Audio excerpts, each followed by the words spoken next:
everyone. Welcome to the stream. Sorry if that is a little loud.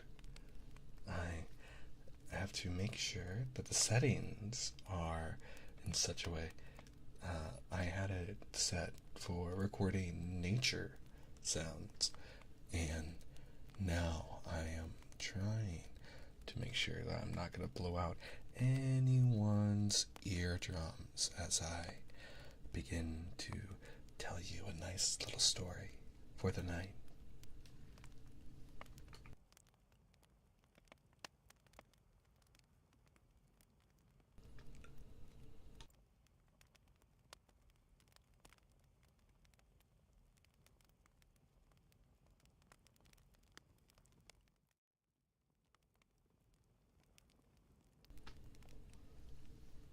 Hello, everyone. So, tonight we are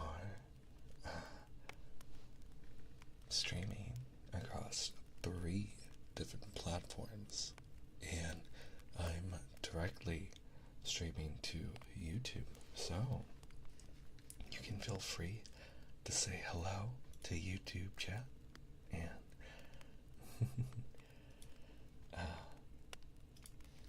ooh, I am setting everything up just to make sure that everything looks good before we get into our reading for the night. So, I think we're ready to go, and hello everyone. It's so nice for you to be here. Happy Tuesday. Good evening, and I'm glad you're here. I know that some of you are probably still working. I hope that many of you are able to enjoy this from the comfort of your bed or relaxing somewhere. This is a continuing series of our ASMR reading bedtime stories events, where we are going through the wonderfully freely available books of childhood books and classic novels that are perfect for reading to bedtime with. And this is I would say, my 3rd stream and attempting this. So we're still figuring out the details, but it's a lot of fun to bring the journey to you. So let's all start winding down for the night, and I'm going to do this in such a way that people can return later to be able to watch these streams with with comfort and being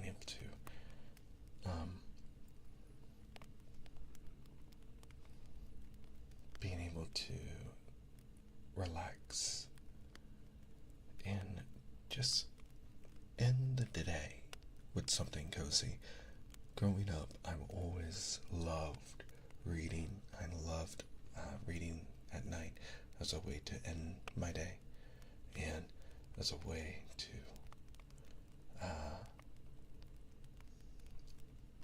just bring a little bit of comfort to everything. And I'm also going to dim the stream just a little bit so that it's cozier for our friends on YouTube and anyone that is hanging out with us tonight. I very much want this to be a very cozy and restful experience for everyone. It's nice that you're here. I'm happy that you're here.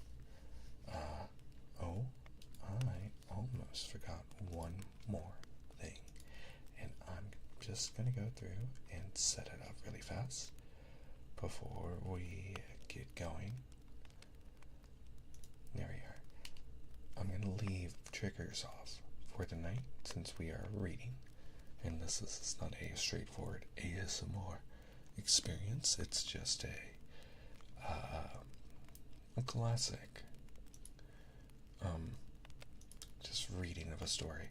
So I thought it'd be good if I keep it cozy and just take care of you all tonight. So I'm just going to set that up really quick. Wonderful. Alright. So tonight we are reading Through the Looking Glass by Lewis Carrol. I will be doing my best to voice act all the characters and trying to very comfortably sing through any of the poems and songs to stay in character. We're very much going for that very classic and cozy bedtime story vibe. So without further ado, let's go ahead and jump into the story. I hope that you have a warm beverage, that you're able to settle down and have a nice blanket, cozy up next to your own fire, or just be at peace. I know that there's a lot going on in the world, but right now it's just us, and you're safe, and you're okay, and I'm glad that you are here. So let's start with there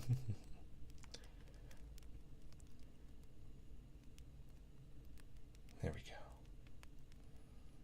Make sure no outside sounds bother us tonight, so that we can all just disconnect and wind down for the evening. Rest is a very important activity, and it's an activity that you should choose for yourself, and I'm glad that you are. I'm glad that you're making choices to be here and to relax and to rest during this time. Be mindful of your breathing. Make sure you're taking nice, full, deep breaths. You can let all the cares of the world slip away for now, just for a little bit, just for tonight. And it's okay. Then it's just choosing yourself, because you are important and you matter. And I'm glad that we're all here together so that I can help you rest and recharge, so that you can continue pursuing your goals and your dreams tomorrow and through whatever is going on throughout your day. So let's go ahead and begin reading.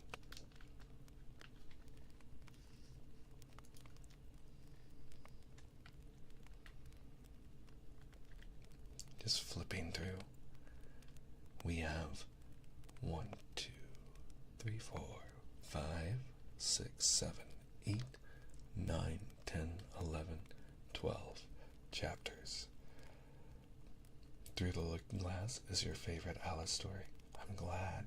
I've never read it, and I'm very excited to read it.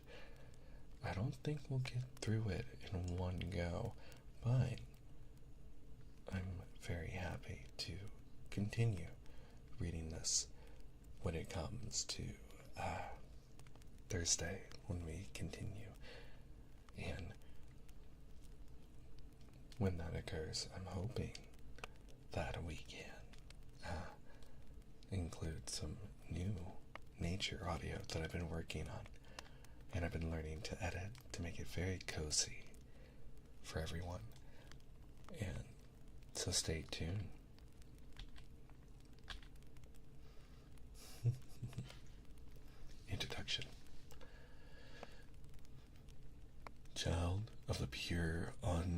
clouded brow and dreaming eyes of wonder.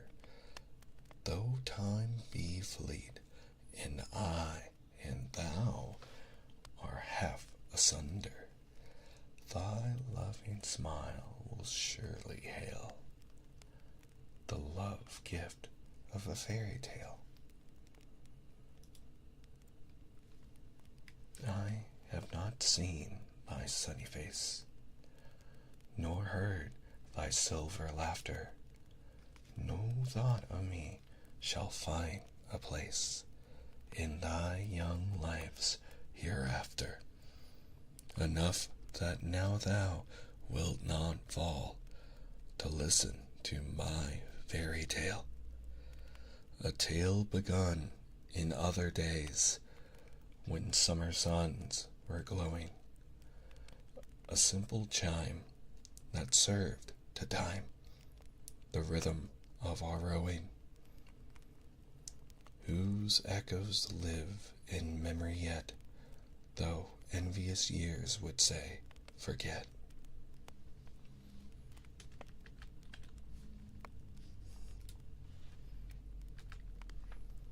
Come, hearken then, ye voice of dread, with bitter tidings laden, shall summon to unwelcome bed a melancholy maiden. We are but older children dear, who fret to find our bedtime near. Without the frost, the blinding snow, the storm wind's moody madness, within the firelight's ruddy glow, a childhood's nest of gladness.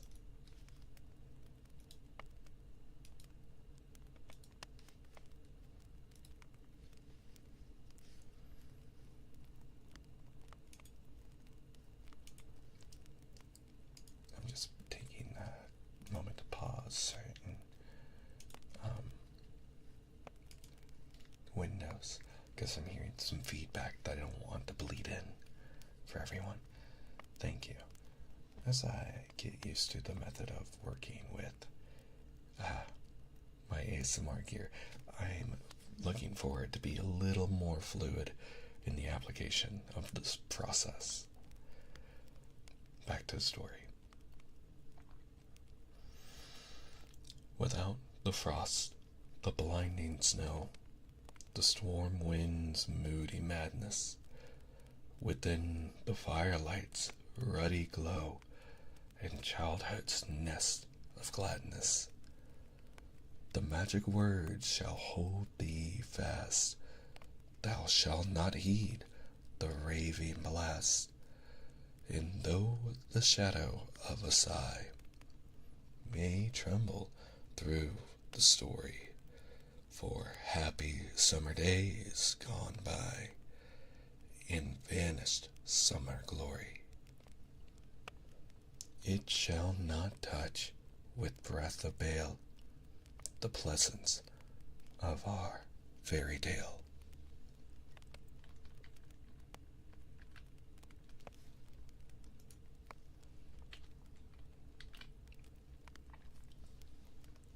Through the Looking Glass, Chapter 1, Looking Glass House.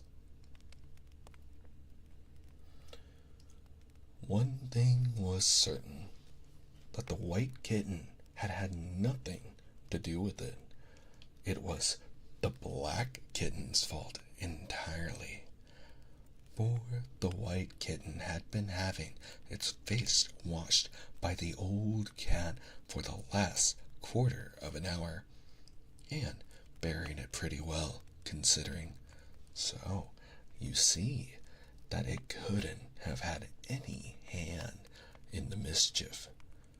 The way Dinah washed her children's faces with this. First, she held the poor thing down by its ear with one paw, and then with the other paw she rubbed its face all over the wrong way, beginning at the nose, and just now, as I said, she was hard at work on the white kitten.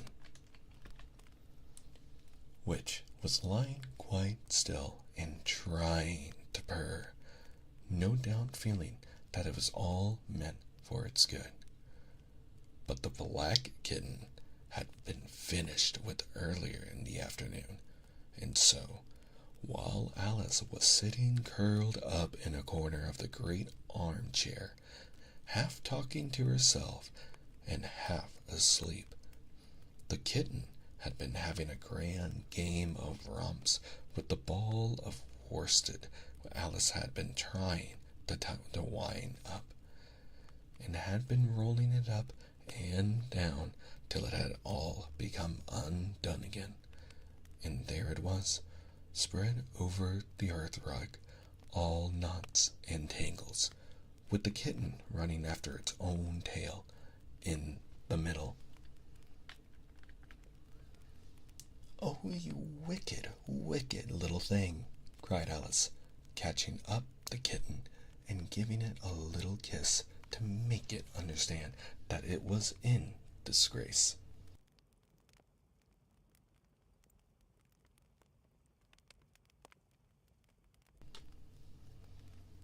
"You really, Dinah, ought to have taught you better manners. You ought, Dinah, you know you ought," she added, looking reproachfully at the old cat, and speaking in as cross a voice as she could manage. And then she scrambled back into the armchair, taking the kitten and the worsted with her, and began winding up the ball again. But she didn't get on very fast, as she was talking all the time, sometimes to the kitten, and sometimes to herself. Kitty sat very demurely on her knee, pretending to watch the progress of the winding, and now and then putting out one paw and gently touching the ball, as if it would be glad to help it if it might.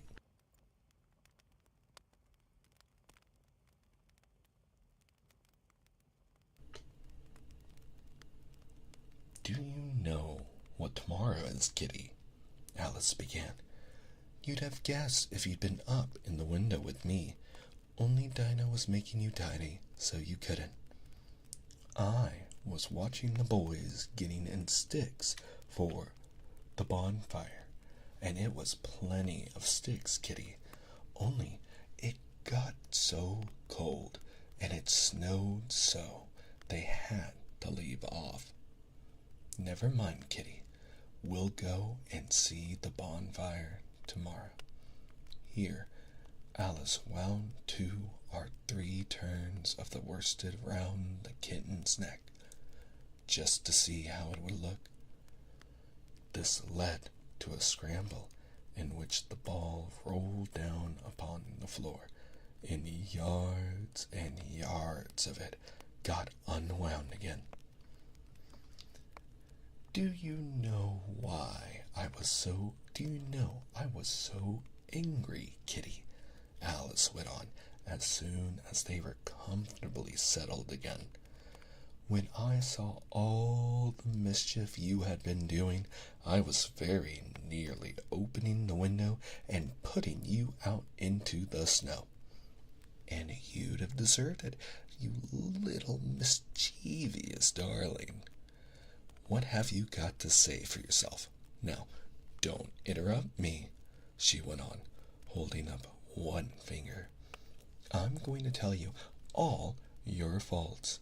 Number 1, you squeaked twice while Dinah was washing your face this morning. Now, you can't deny it, Kitty. I heard you. What's that you say?" Pretending that the kitten was speaking. "Her paw went into your eye?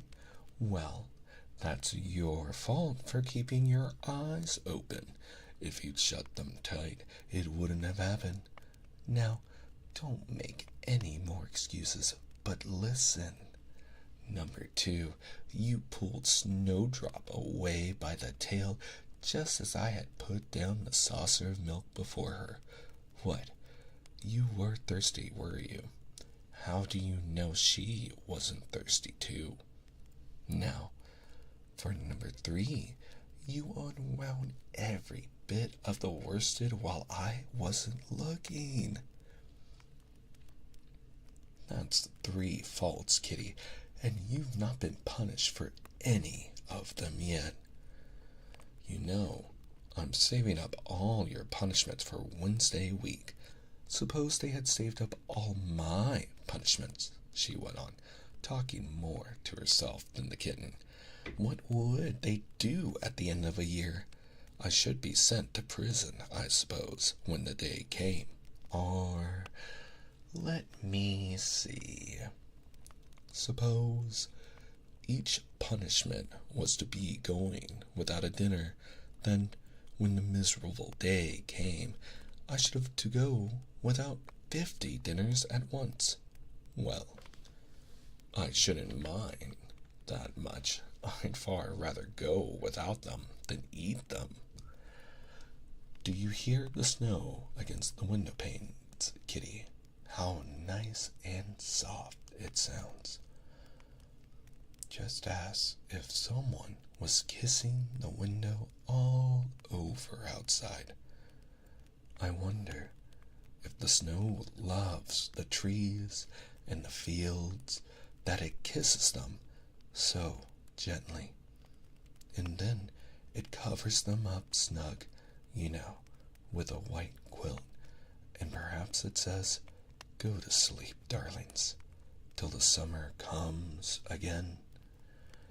And when they wake up in the summer, Kitty, they dress themselves all in green and dance about whenever the wind blows. Oh, that's very pretty, cried Alice, dropping the ball of worsted to clap her hands. And I do so wish it was true.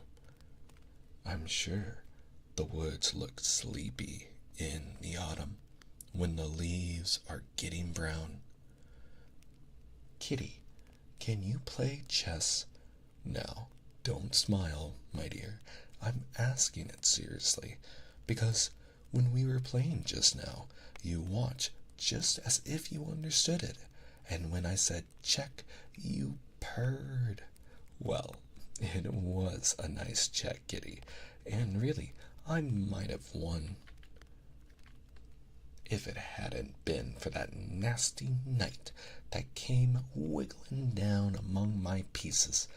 Kitty dear, let's pretend. And here, I wish I could tell you half the things Alice used to say, beginning with her favorite phrase, "Let's pretend."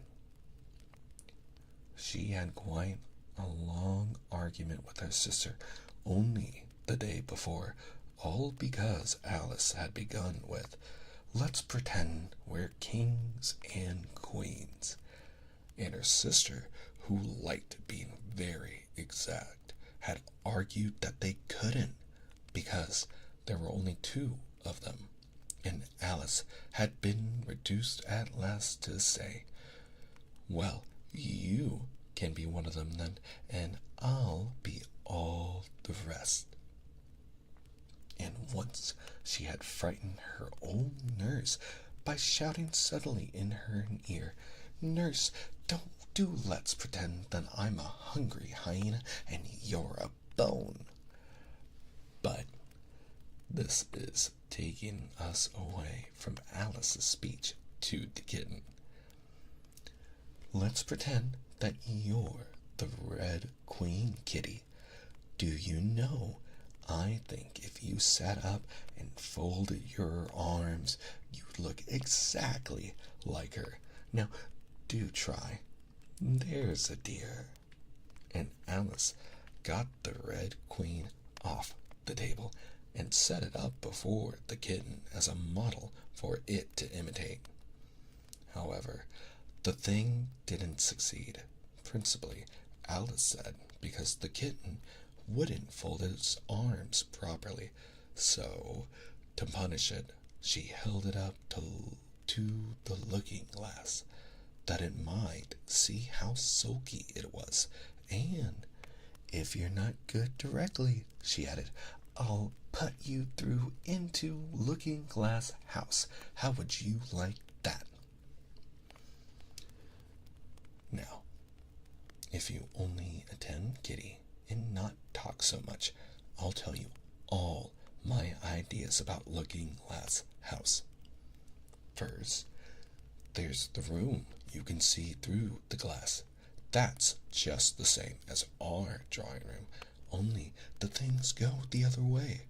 I can see all of it when I get up on my chair, all but the bit just behind the fireplace. Oh, I do so wish I could see that bit. I want so much to know whether they've a fire in the winter. You never can tell, unless our fire smokes, and then smoke comes up in that room too. But that may be only pretense, just to make it look as if they had a fire. Well then, the books are something like our books, only the words go the wrong way. I know that because I've held up one of our books to the glass, and then they hold up one in the other room. How would you like to live in Looking Glass House, Kitty? I wonder if they'd give you milk in there. Perhaps Looking Glass milk isn't good to drink. But, oh, Kitty, now we come to the passage. You can just see a little peep of the passage in the Looking Glass House. If you leave the door of our drawing room wide open, and it's very like our passage as far as you can see, only, it may be quite different on beyond. Oh, Kitty, how nice it would be if we could only get through into Looking Glass House. I'm sure it's got, such beautiful things in it. Let's pretend there's a way of getting through into it somehow, Kitty. Let's pretend the glass has got all soft like gauze, so that we can get through. Why, it's turning into a sort of mist now, I declare. It'll be easy enough to get through. She was up on the chimney piece while she said this, though she hardly knew how she had got there. And certainly the glass was beginning to melt away, just like a bright silvery mist. In another moment, Alice was through the glass and had jumped lightly down into the Looking Glass room. The very first thing she did was to look whether there was a fire in the fireplace, and she was quite pleased to find that there was a real one, blazing away as brightly as the one she had left behind. So I shall be as warm here as I was in the old room, thought Alice. Warmer, in fact, because there'll be no one here to scold me away from the fire. Oh, what fun it'll be when they see me through the glass in here and can't get at me. Then she began looking about and noticed that what could be seen from the old room was quite common and uninteresting. But that's all. The rest was as different as possible.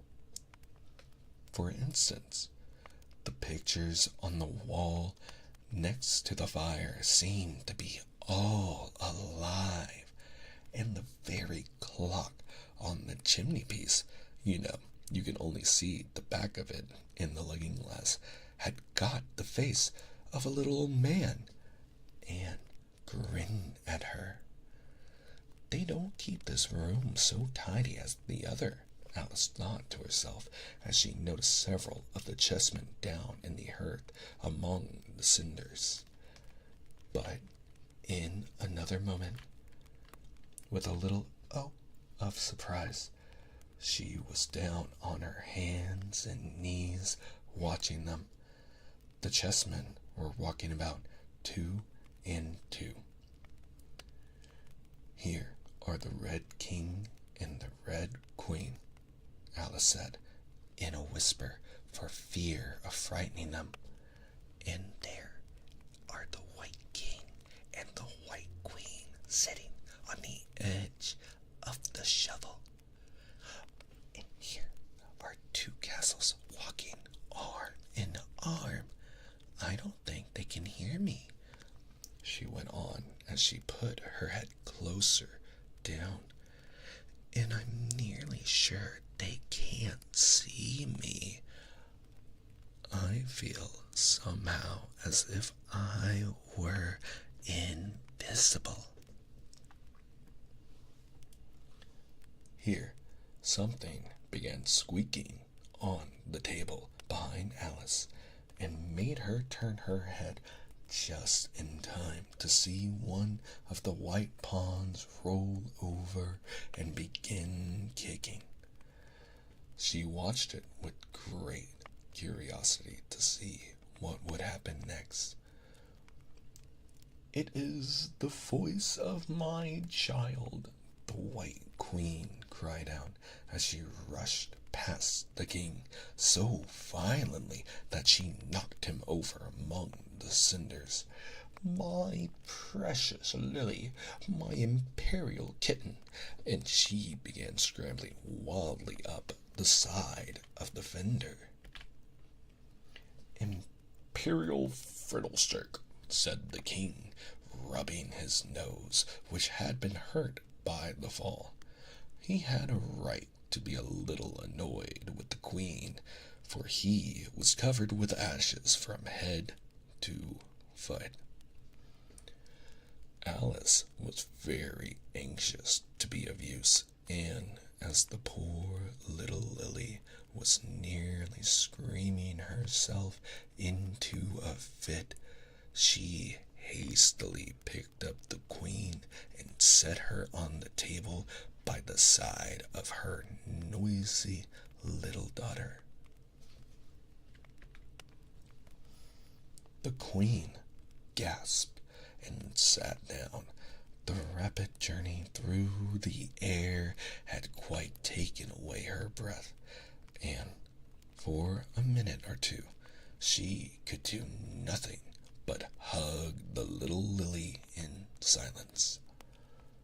As soon as she had recovered her breath a little, she called out to the White King, who was sitting sulkily among the ashes, "Mind the volcano."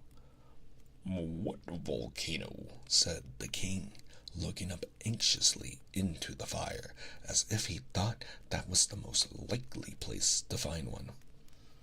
"Blew me up," panted the queen, who was still a little out of breath. "Mind you come up the regular way. Don't get blown up."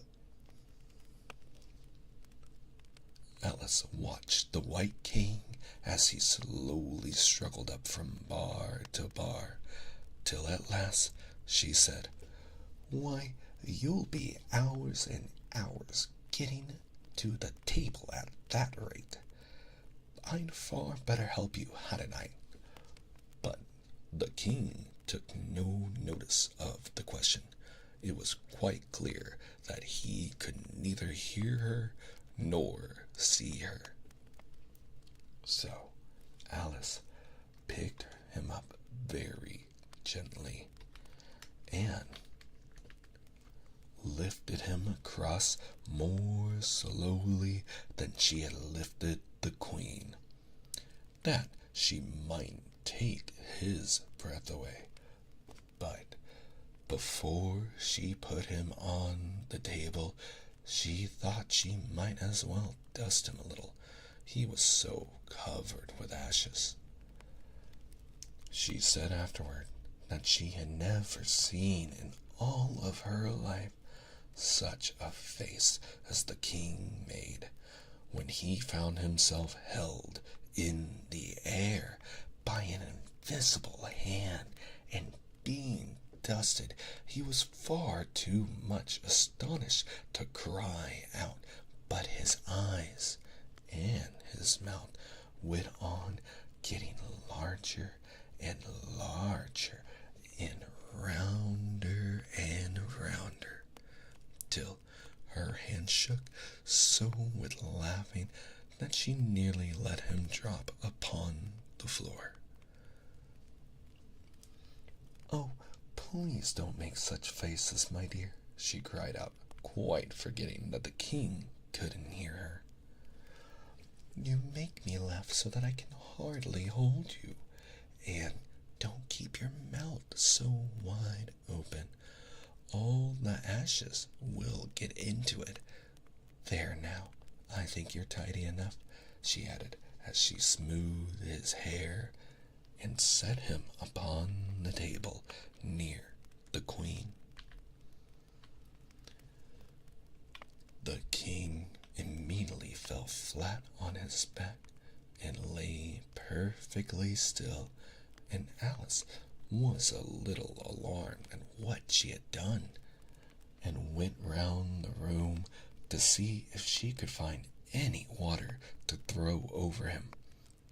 However, she could find nothing but a bottle of ink, and when she got back with it, she found he had recovered, and he and the queen were talking together in a frightened whisper, so low that Alice could hardly hear what they said.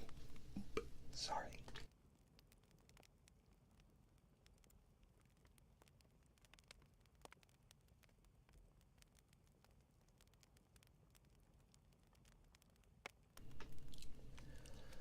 The king was saying, "Oh, I just hydrated. Thank you." The king was saying, "I assure you, my dear, I turned cold to the very ends of my whiskers." To which the queen replied, "You haven't gotten any whiskers." "The horror of that moment," the king went on, "I shall never, never forget." "You will, though," the queen said, "if you don't make a memorandum of it." Alice looked on with great interest as the king took an enormous memorandum book out of his pocket and began writing. A sudden thought struck her, and she took hold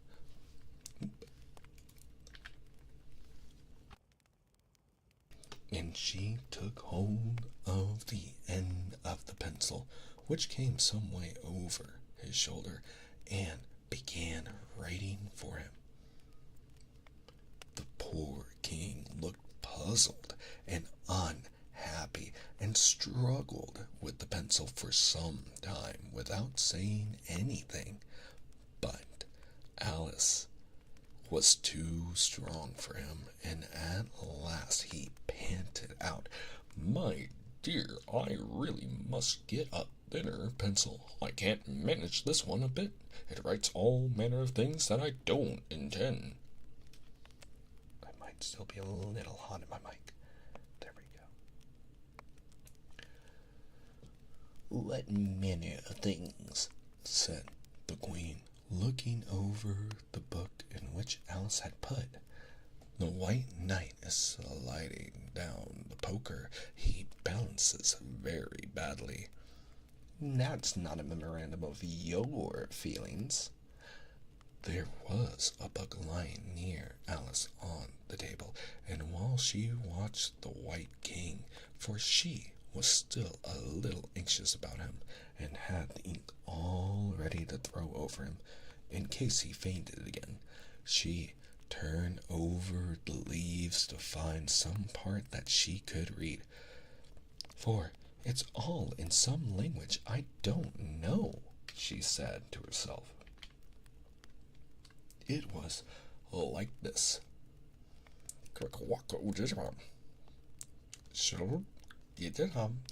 it grass giller often it all yank it need eldemit they are in Big is folklore id iver irme la idrag ade imam id nan. She puzzled over this for some time, but at last a bright thought struck her. Why, it's a looking glass book, of course, and if I hold it up to a glass, the words will all go the right way again. This was the poem that Alice read. Jabberwocky. 'Twas brillig in the slithy toves, did gyre and gimble in the wabe. All mimsy were the borogoves, and the mome rats outgribe. Beware the Jabberwock, my son, the jaws that bite, the claws that catch. Beware the Jubjub bird, and shun the frumious Bandersnatch.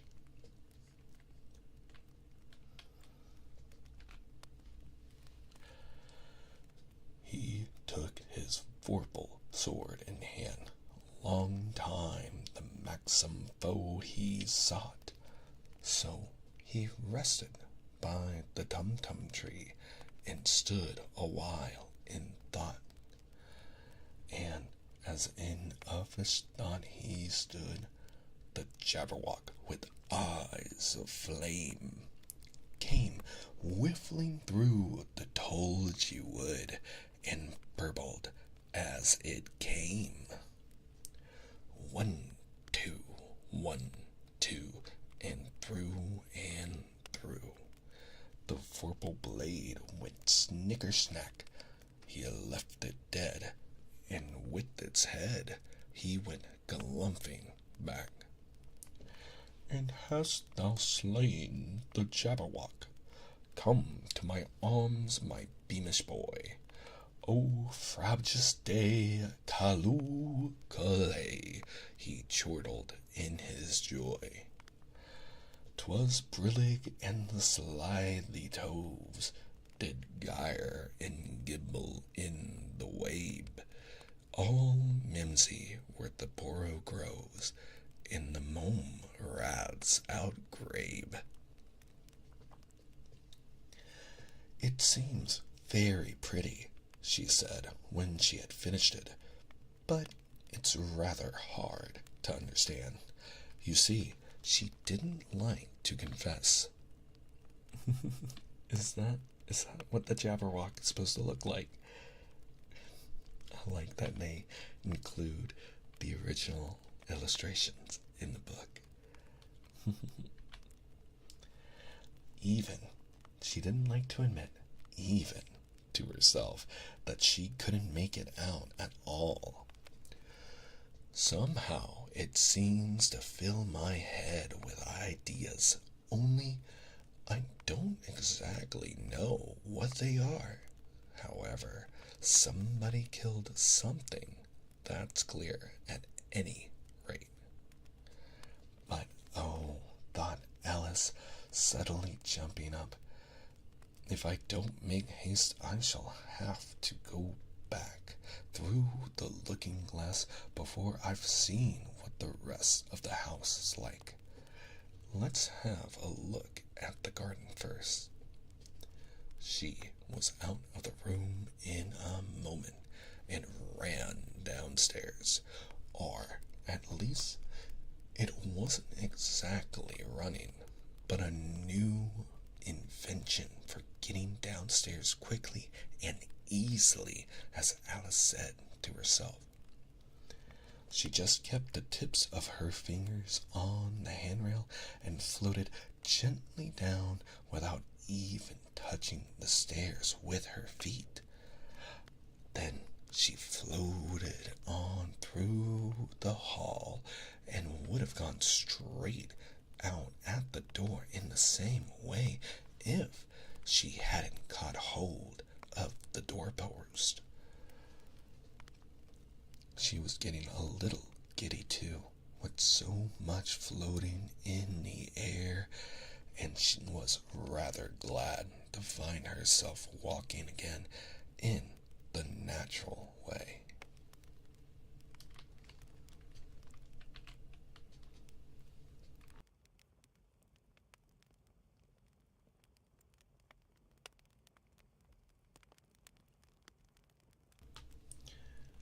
That is the end of chapter 1, and this is a warning for all of my sleepy, shiny squad members and homies resting in the chat that are watching on Twitch.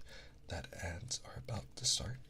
So every hour there are 3 minutes of ads that run, and I cannot control it, but it is a way to let people come and go as they please. And again, I do apologize. I wish I could turn it off completely, but I can't. So this will be the one time I mention it as we continue on, and I do thank you for hanging out. But if you're aware of how Twitch works, please be aware of your volume. I try to set everything up so that the audio doesn't rocket up to be super loud, but just for your consideration, just be careful because they are about to start. Thank you. And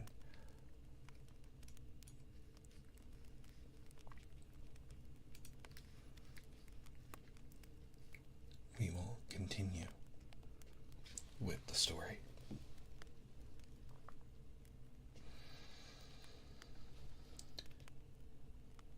Chapter 2: The Garden of Live Flowers.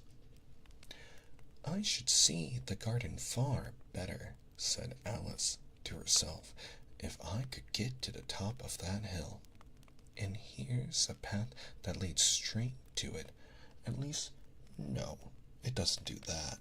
After going a few yards along the path and turning several sharp corners. But I suppose it will at last. But how curiously it twists. It's more like a corkscrew than a path. Well, this turn goes to the hill, I suppose. No, it doesn't. This goes straight back to the house. Well then, I'll try it the other way. And so she did, wandering up and down and trying turn after turn, but always coming back to the house, do what she would. Indeed, once when she turned a corner rather more quickly than usual, she ran against it before she could stop herself.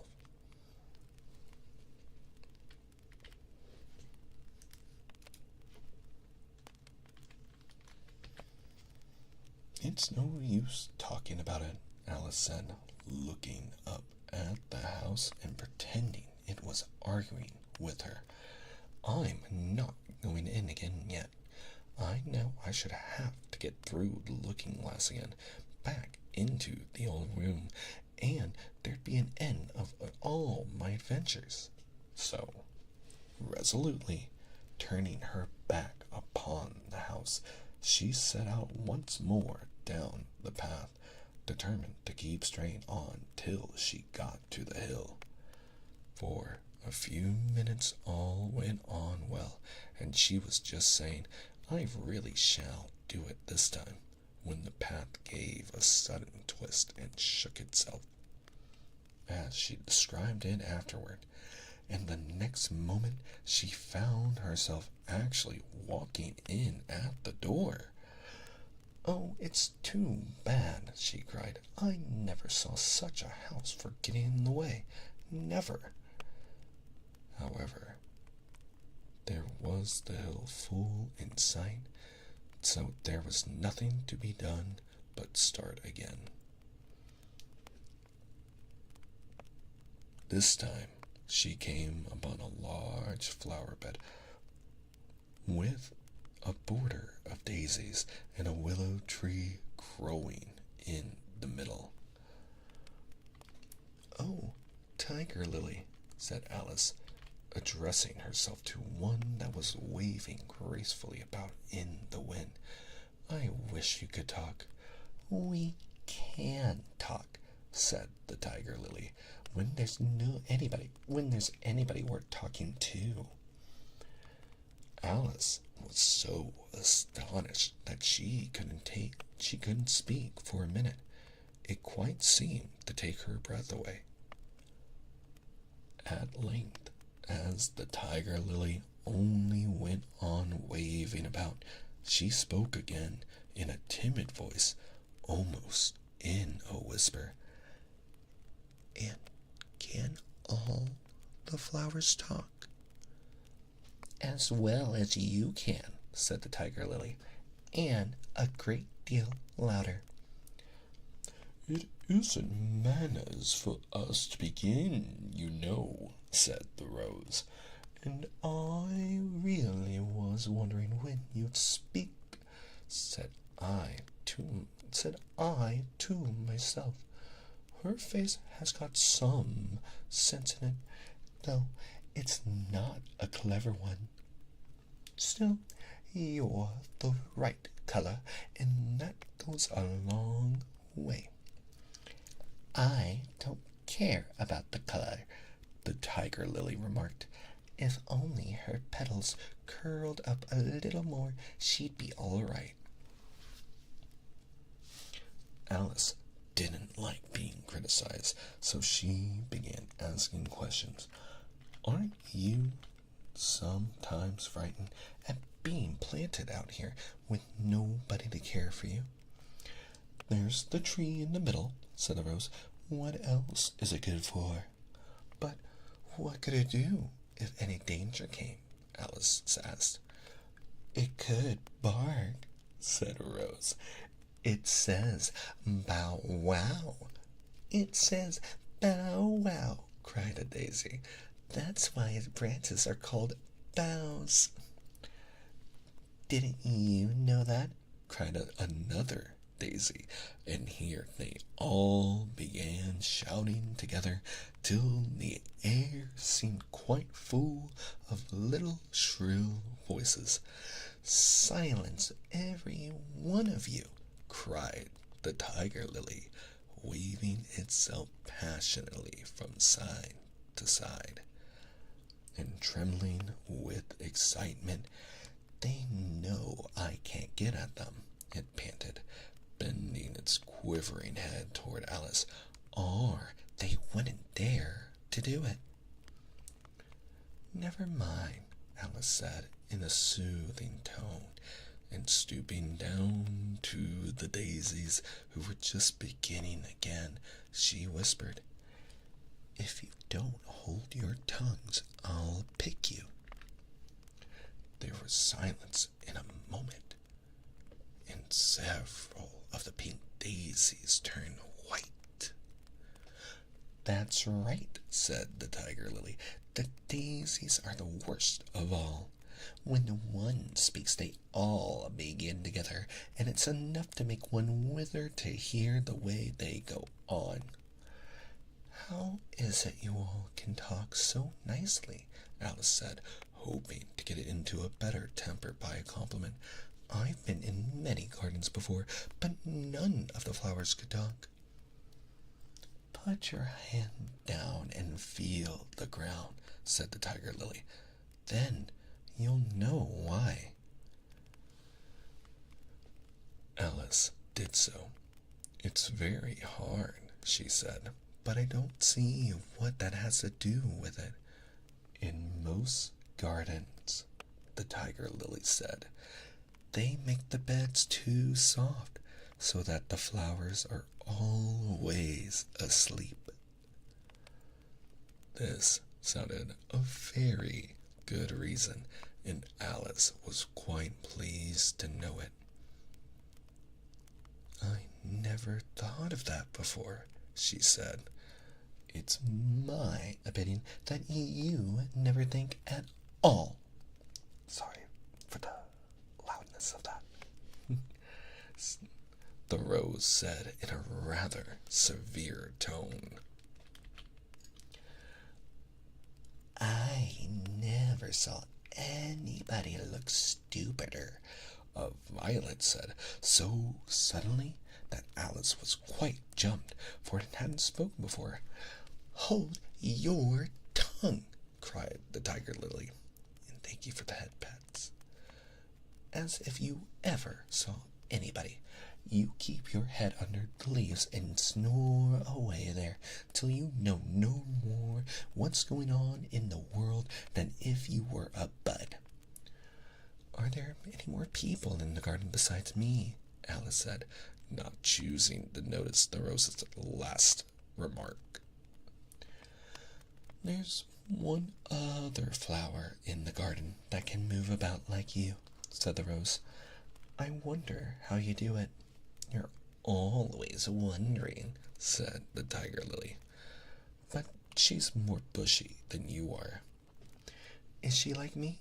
Alice asked eagerly, for the thought crossed her mind.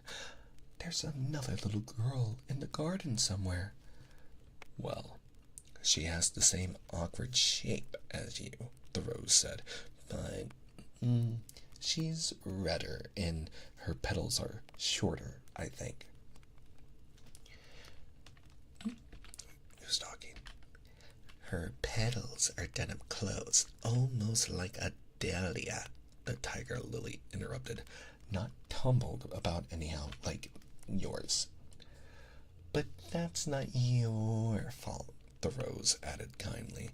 "You're beginning to fade, you know, and then one can't help one's petals getting a little untidy." Alice didn't like this idea at all, so to change the subject, she asked, "Does she ever come out here?" "I dare say you'll see her soon," said the rose. "She's one of the thorny kind." "Where does she wear the thorns?" Alice asked with some curiosity. "Why, all round her head, of course," the rose replied. I was wondering you hadn't got some too. I thought it was the regular rule." "She's coming!" cried the larkspur. "I hear her footsteps, thump, thump, along the gravel walk." Alice looked round eagerly and found it was the Red Queen. "She's grown a good deal," was her first remark. She had, indeed. Oh, there's a picture of her. She is a literal chess piece.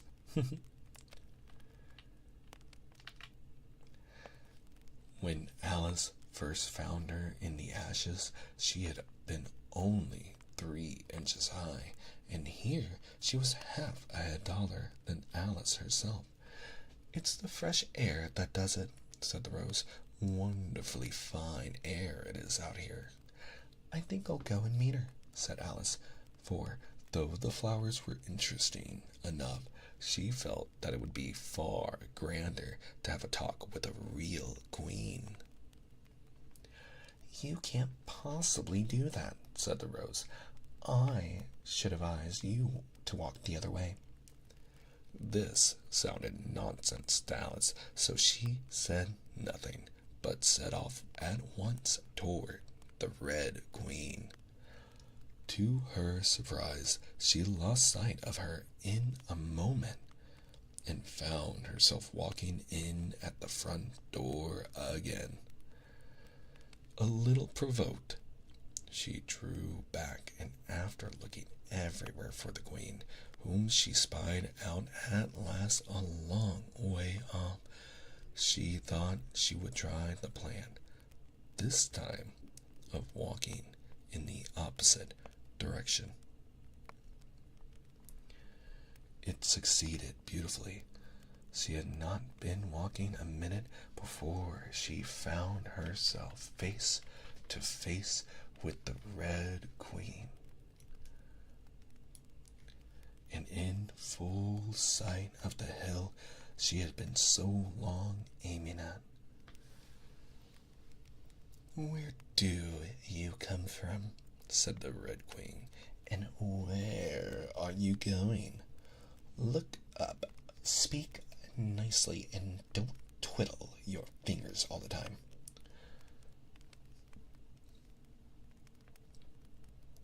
Alice attended to all these directions and explained as well as she could that she had lost her way. I don't know what you mean by your way, said the Queen. All the ways about here belong to me. But why did you come out here at all?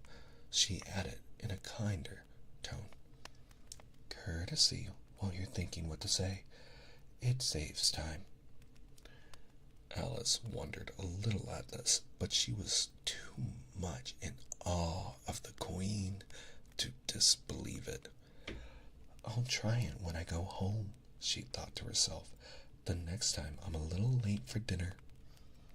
It's time for you to answer now, the Queen said, looking at her watch.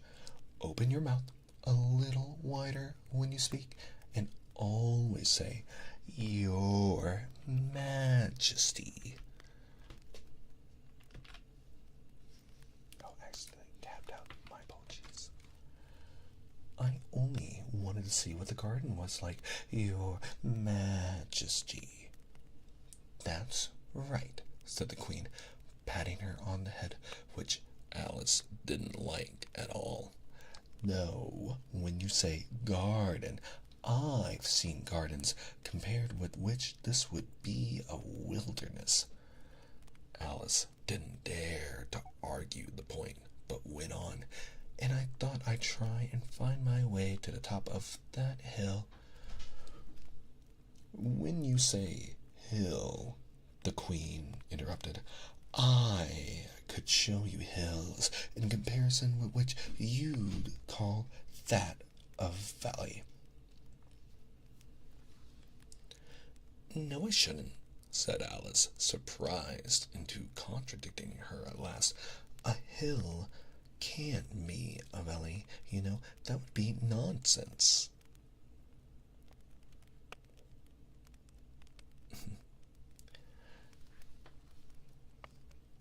The Red Queen shook her head. You may call it nonsense if you like, she said, but I've heard nonsense compared with which that would be sensible in as a dictionary. I'm still turning myself down just a touch. There we go. Don't want to blast out people's eardrums as they're trying to be cozy and comfy for the night. There we go. A little more. Thank you all for your patience as I balance everything out for everyone's comfort. Alice courtesied again, as if she was afraid from the Queen's tone that she was a little offended, and they walked on in silence till they got to the top of the hill. For some minutes Alice stood without speaking, looking out in all directions over the country, and a most curious country it was. There were a number of tiny little brooks running straight across it from side to side, and the ground between was divided up into squares by a number of little green hedges that reached from brook to brook. I declare it's marked out just like a large chessboard, Alice said at last. There ought to be some men moving about somewhere, and so there are, she added in a tone of delight, and her heart began to beat quick with excitement as she went on. It's a great huge game of chess that's being played all over the world. If this is the world at all, you know. Oh, what fun it is.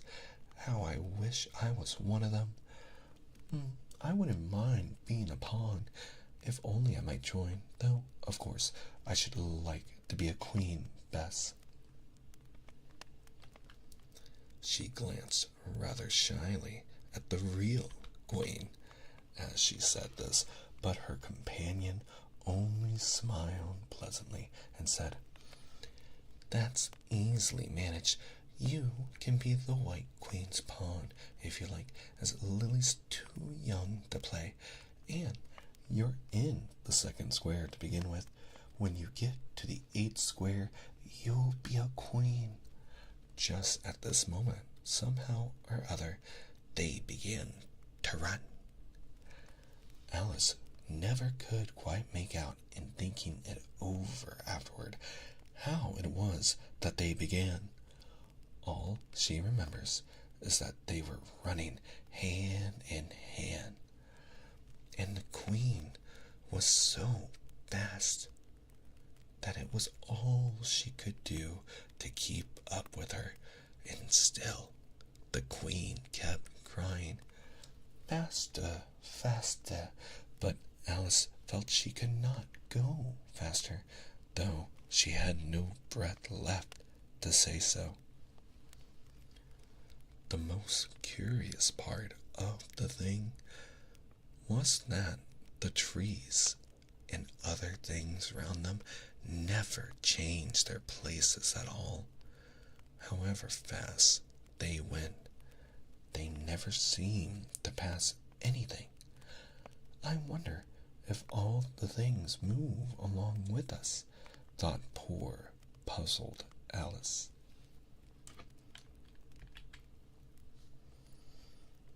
And the queen seemed to guess her thoughts, for she cried, "Faster! Don't try to talk." Not that Alice had any idea of doing that. She felt as if she would never be able to talk again. She was getting so much out of breath, and still the queen cried, "Faster, faster," and dragged her along. "Are we nearly there?" Alice managed to pant out at last. The illustration is very cute. "Nearly there," the queen repeated. "Why, we passed it 10 minutes ago. Faster!" And they ran on for a time in silence, with the wind whistling in Alice's ears and almost blowing her hair off her head, she fancied. "Now, now," cried the queen. "Faster, faster!"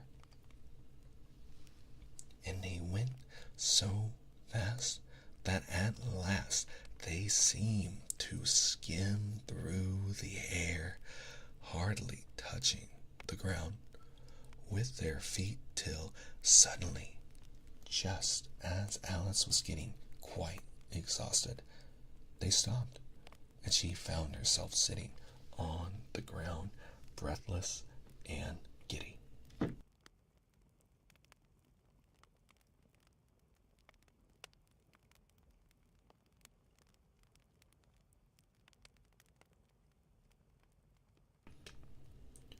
The queen propped her up against a tree and said kindly, "You may rest a little now." Alice looked around her in great surprise. "Why, I do believe we've been under this tree the whole time. Everything's just as it was." "Well, of course it is," said the queen. "What would you have it?" "Well, in our country," said Alice, still panting a little, "you generally get to somewhere else if you run very fast for a long time, as we've been doing." "A slow sort of country," said the queen. "Now, here, you see, it takes all the running you can do to keep in the same place.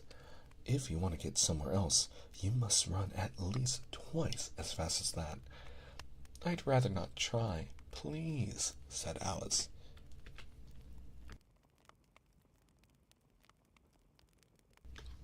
"I'm quite content to stay here, only I am so hot and thirsty." "I know what you like." the Queen said good-naturedly, taking a little box out of her pocket. Have a biscuit? Alice thought it would not be civil to say no, though it wasn't at all what she wanted. So she took it and ate it as well as she could. And it was very dry, and she thought she had never been so nearly choked in all her life. While you're refreshing yourself, said the Queen, I'll just take the measurements. And she took a ribbon out of her pocket, marked in inches, and began measuring the ground and sticking little pegs in here and there. At the end of 2 yards, she said, putting in a peg to mark the distance, I shall give you your directions. Have another biscuit? No, thank you, said Alice. One's quite enough. Thirst quenched, I hope, said the Queen. Alice did not know what to say to this, but luckily the Queen did not wait for an answer and went on. At the end of 3 yards, I shall repeat them, for fear of your forgetting them. At the end of 4, I shall say goodbye, and at the end of 5, I shall go. She had got all the pegs put in by this time, and Alice looked on with great interest as she returned to the tree, and then began slowly walking down the row. At the 2-yard peg, she faced round and said, a pawn goes 2 squares in its first move, you know. So, you'll go very quickly through the 3rd square by railway, I should think, and you'll find yourself in the 4th square in no time. Well, that square belongs to Tweedledee and Tweedledum. The 5th is mostly water. The 6th belongs to Humpty Dumpty. But you make no remark. I didn't know I had to make one. Just then, Alice faltered out. You should have said, the Queen went on in a tone of grave reproof. It's extremely kind of you to tell me all this. However, we'll suppose it said the 7th square is all forest.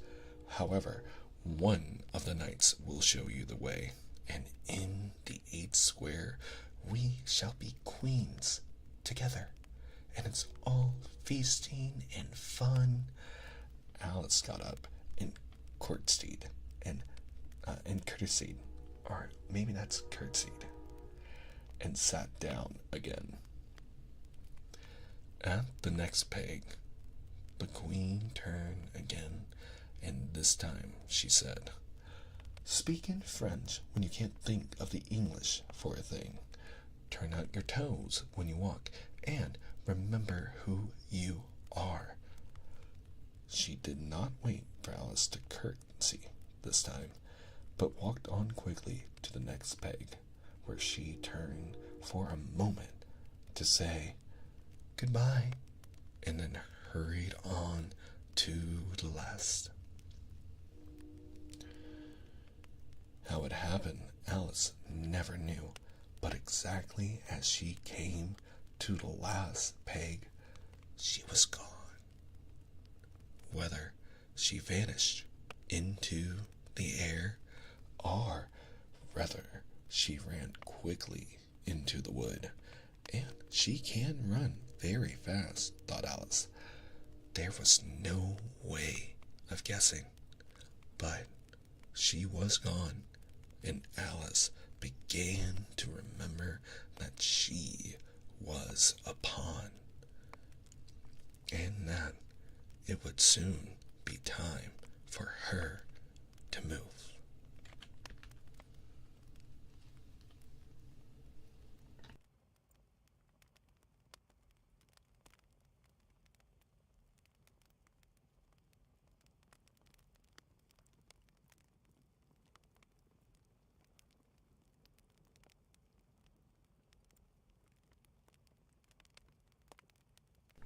just taking a small little vocal break as I hydrate and make sure that my voice is okay. I'm also checking all of our streams because we are streaming to quite a few different channels tonight.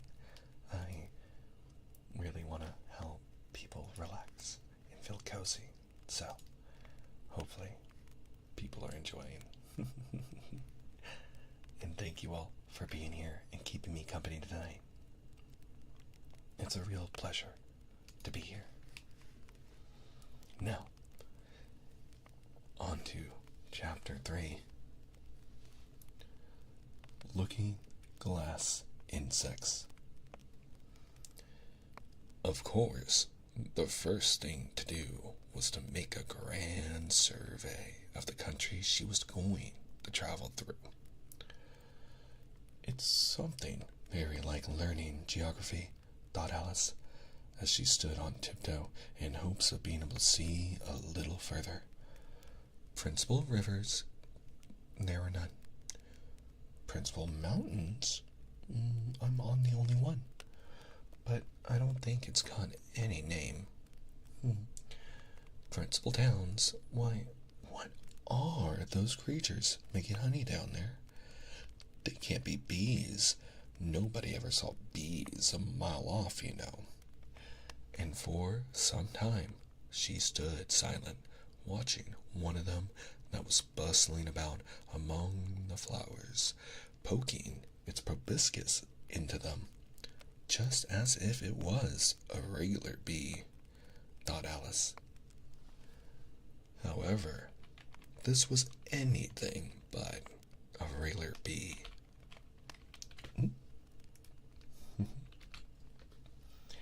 In fact, it was an elephant. As Alice soon found out, though the idea quite took her breath away at first. And what enormous flowers they must be was her next idea. Something like cottages with the roofs taken off and stalks put to them. And what quantities of honey they must make. I think I'll go down and... No, I won't go just yet. She went on, checking herself just as she was beginning to run down the hill, and trying to find some excuse for turning shy so suddenly. It'll never do to go down among them without a good long branch to brush them away, and what fun it'll be when they ask me how I liked my walk. I shall say, oh, I liked it well enough. Here came the favorite little toss of the head, only it was so dusty and hot, and the elephants did tease so. I think I'll go down the other way, she said after a pause, and perhaps I may visit the elephants later on. Besides, I do so want to get into the third square. So, with this excuse, she ran down the hill and jumped over the first of the 6 little brooks. "Tickets, please," said the guard, putting his head in at the window. In a moment, everybody was holding out a ticket. They were about the same size as the people, and quite seemed to fill the carriage. "Now then, show your ticket, child," the guard went on, looking angrily at Alice, and a great many voices all said together, like the chorus of a song, thought Alice, "Don't keep him waiting, child. Why, his time is worth £1,000 a minute." "I'm afraid I haven't gotten one," Alice said in a frightened tone. "There wasn't a ticket office where I came from."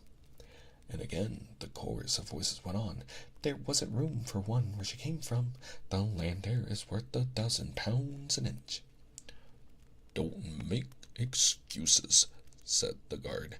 "You should have bought one from the engine driver." and once more the chorus of voices went on with, "The man that drives the engine, why, the smoke alone is worth 1,000 pounds a puff." Alice thought to herself, then there's no use in speaking. The voices didn't join in this time, as she hadn't spoken, but to her great surprise, they all thought in chorus.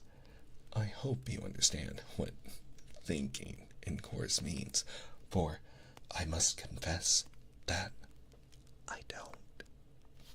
Better say nothing at all. Language is worth 1,000 pounds a word.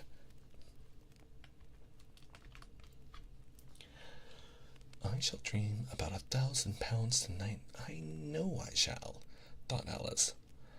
All this time the guard was looking at her, first through a telescope, then through a microscope, and then through an opera glass. At last he said, "You're traveling the wrong way," and shut up the window and went away. "So, young child," said the gentleman sitting opposite her. He was dressed in white paper. "Ought to know which way she's going, even if she doesn't know her own name."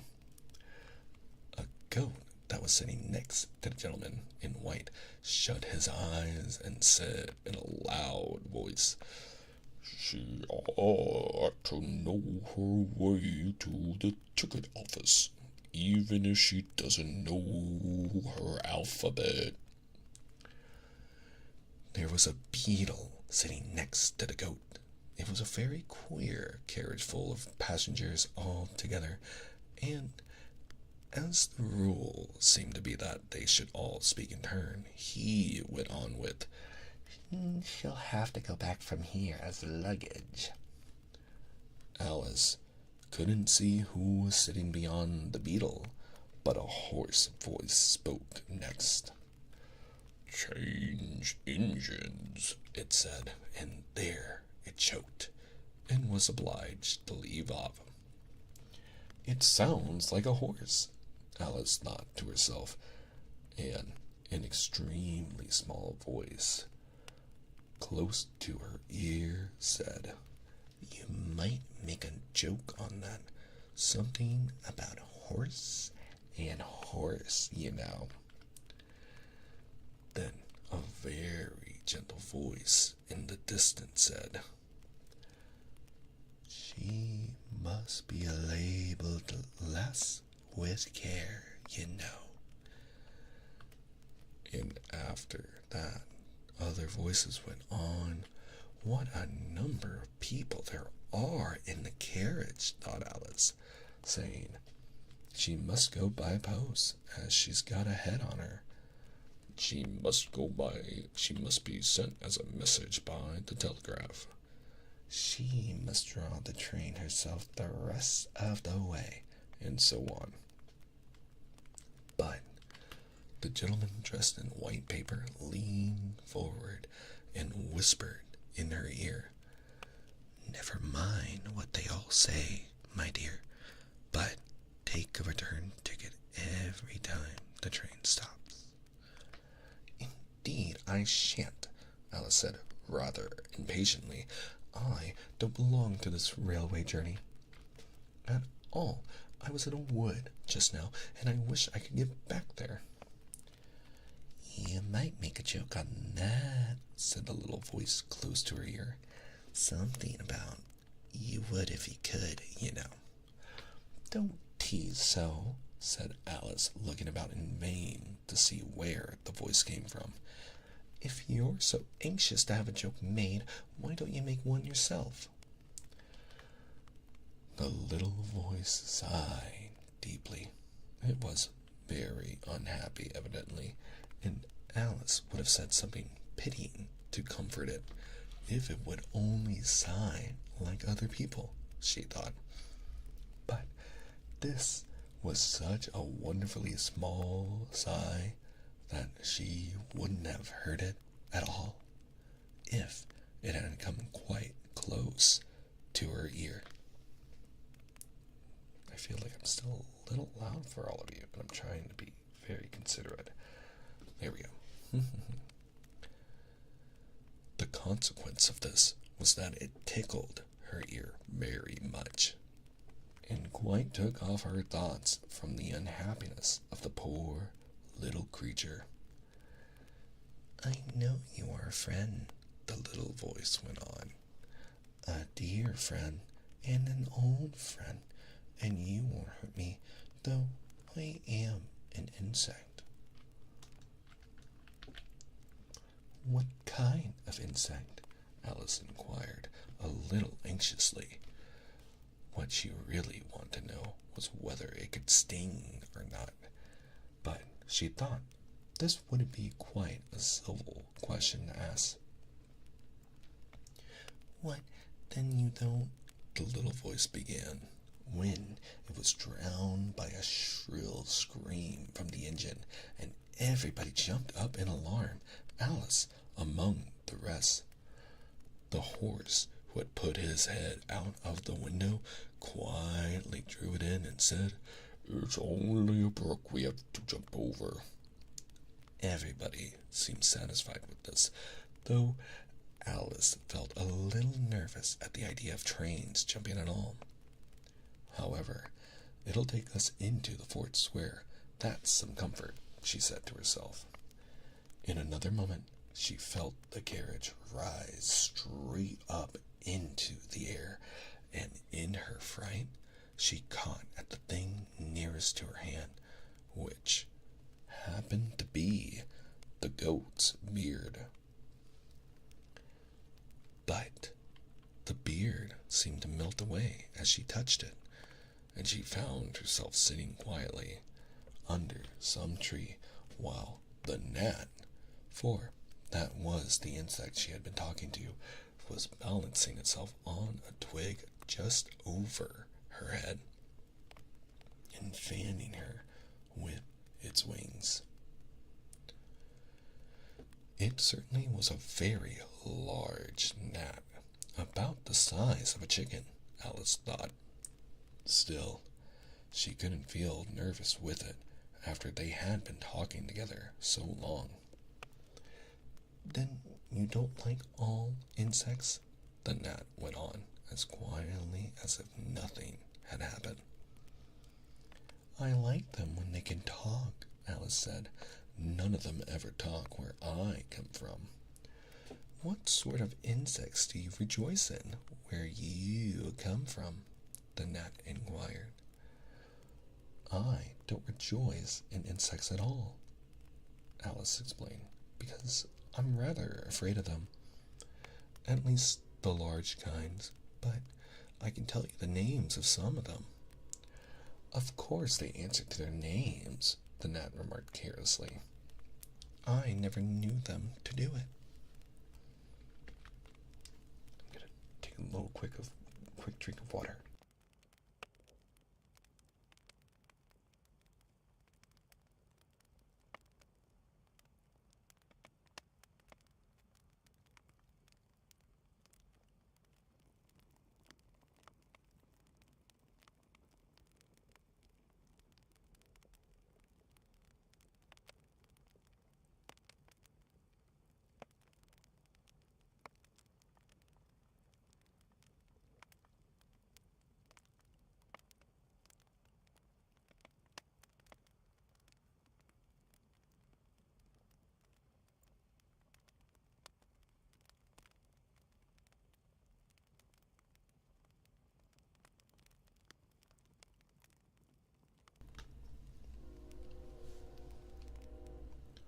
What's the use of their having names, the gnat said, if they won't answer to them? No use to them, said Alice, but it's useful to the people that name them, I suppose. If not, why do things have names at all? I can't say, the gnat replied. Further on, in the wood down there, they've got no names. However, go on with your list of insects. You're wasting time. Well, there's the horsefly, Alice began, counting off the names on her fingers. All right, said the gnat. Halfway up that bush, you'll see a rocking horsefly.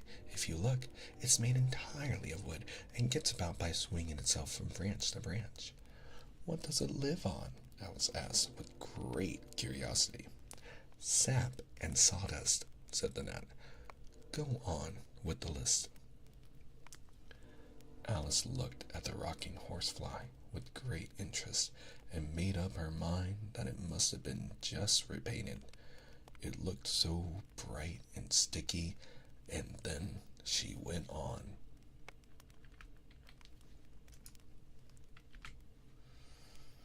And there's the dragonfly. Look on that branch above your head, said the gnat, and there you'll find a snapdragonfly.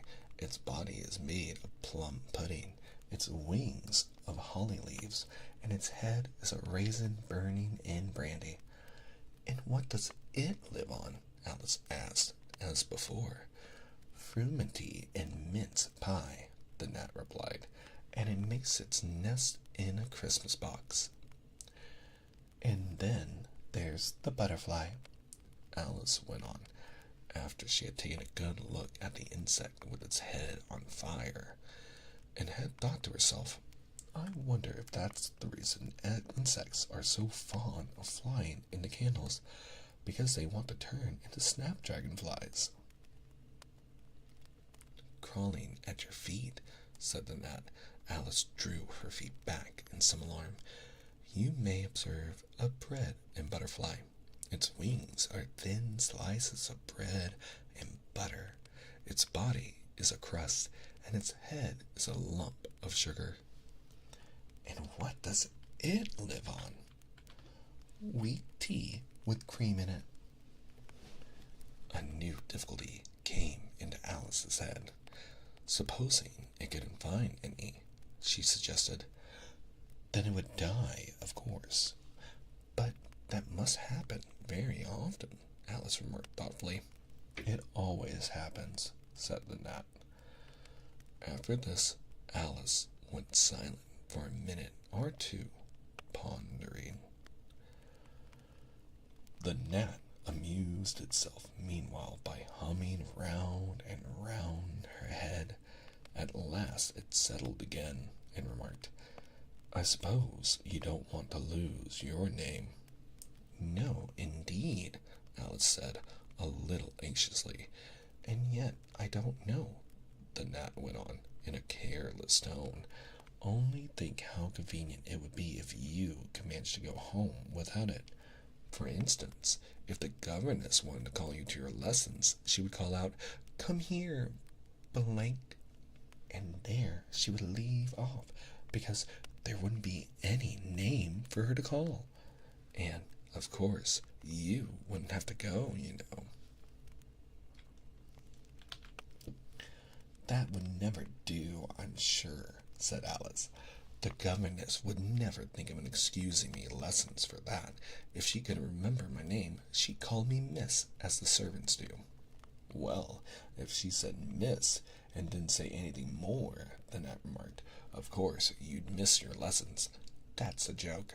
I wish you had made it. Why do you wish I had made it? Alice asked. It's a very bad one. But the gnat only sighed deeply, while two large tears came rolling down its cheeks. You shouldn't make jokes, Alice said, if it makes you so unhappy. Then came another of those melancholy little sighs, and this time the poor gnat really seemed to have sighed itself away, for when Alice looked up, there was nothing whatever to be seen on the twig, and she was getting quite chilly with sitting still so long. So she got up and walked on. She very soon came to an open field with a wood on the other side of it. It looked much darker than the last wood, and Alice felt a little timid about going into it. However, On second thoughts, she made up her mind to go on. For I certainly won't go back, she thought to herself, and this was the only way to the 8th square. This must be the wood, she said thoughtfully to herself, where things have no names. I wonder what'll become of my name when I go in. I shouldn't like to lose it at all, because they'd have to give me another, and it would be almost certain to be an ugly one. But then the fun would be trying to find the creature that had got my old name. That's just like the advertisements, when people lose dogs. Answers to the name of Dash had on a brass collar. Just fancy calling everything you met Alice till one of them answered. Only they wouldn't answer at all if they were wise. She was rambling on in this way when she reached the wood. It looked very cool and shady. Well, at any rate, it's a great comfort, she said, as she stepped under the trees, after being so hot to get into what? She went on, rather surprised at not being able to think of the word. I mean, to get under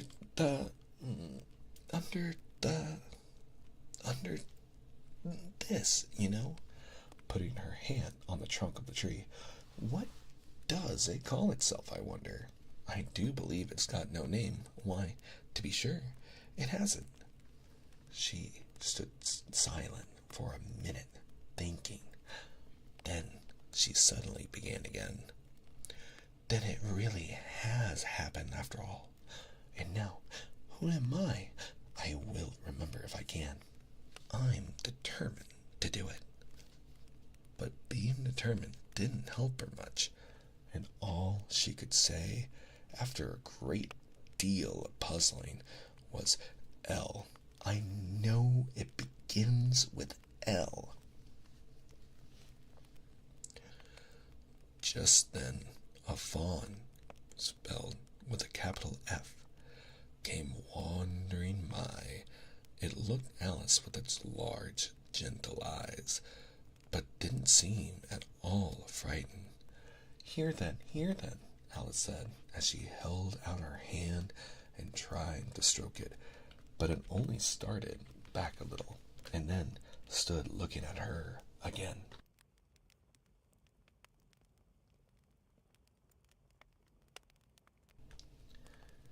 What do you call yourself? The fawn said at last.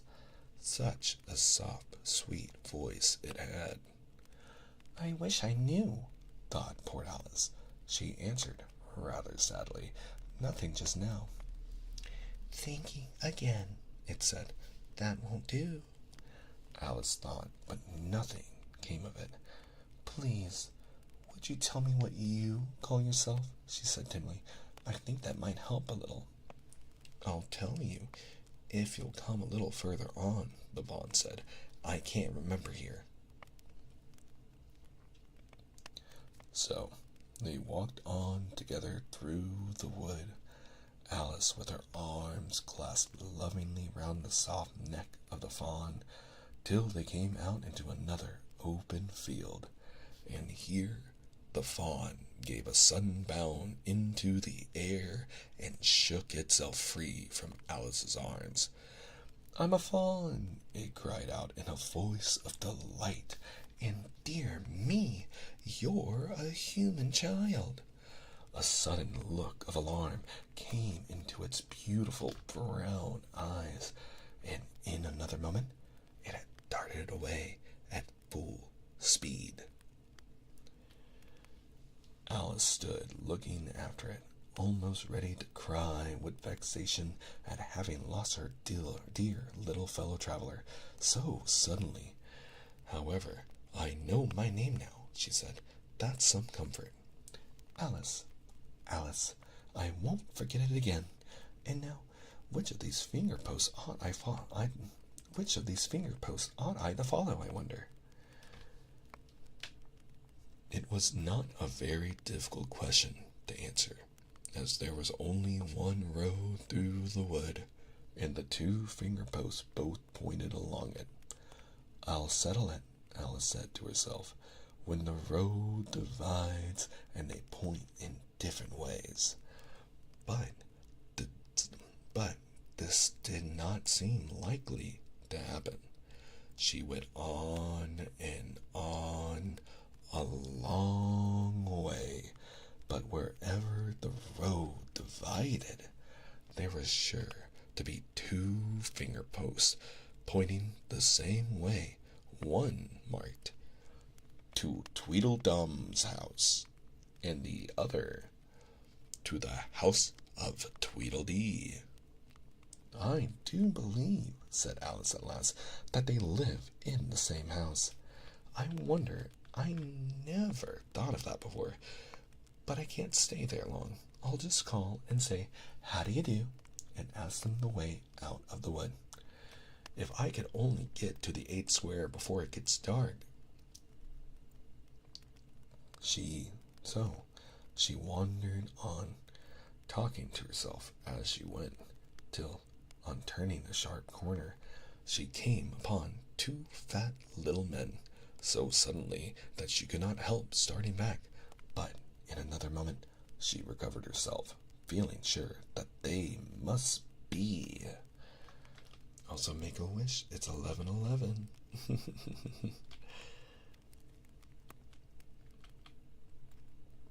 And that is the end of chapter 3. Can hydrate really quickly.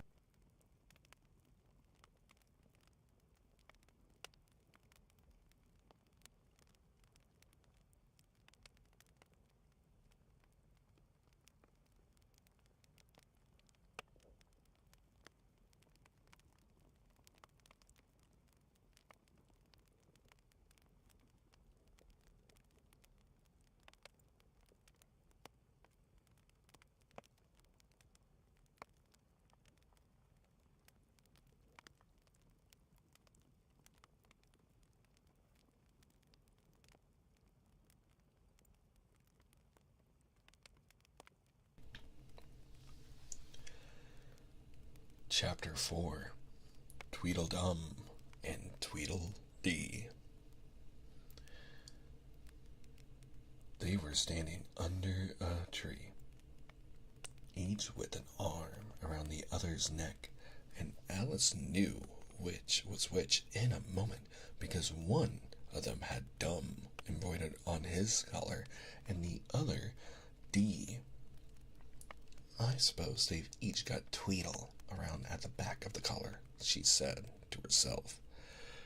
They stood so still that she quite forgot they were alive, and she was just looking round to see if the word Tweedle was written at the back of each collar when she was startled by a voice coming from the one marked Dumb. If you think where waxworks, he said, you ought to pay, you know. Waxworks weren't made to be looked at for nothing, no how. Contrariwise, added the one marked D, if you think we're alive, you ought to speak. I'm sure I'm very sorry, was all Alice could say, for the words of the old song kept ringing through her head like the ticking of a clock, and she could hardly help saying them aloud. Tweedledee, Tweedledum and Tweedledee agreed to have a battle, for Tweedledum said that Tweedledee had spoiled his nice new rattle. Just then flew down a monstrous crow as black as a tar barrel, which frightened both the heroes so they quite forgot their quarrel. I know what you're thinking about, said Tweedledum, but it isn't so nohow. Contrariwise, continued Tweedledee, if it was so, it might be, and if it were so, it would be, but as it isn't, it ain't. That's logic. I was thinking, Alice said very politely. Which is the best way out of this wood? It's getting so dark. Would you tell me, please? But the fat little men only looked at each other and grinned. They looked so exactly like a couple of great schoolboys that Alice couldn't help pointing her finger at Tweedledum and saying, "First boy."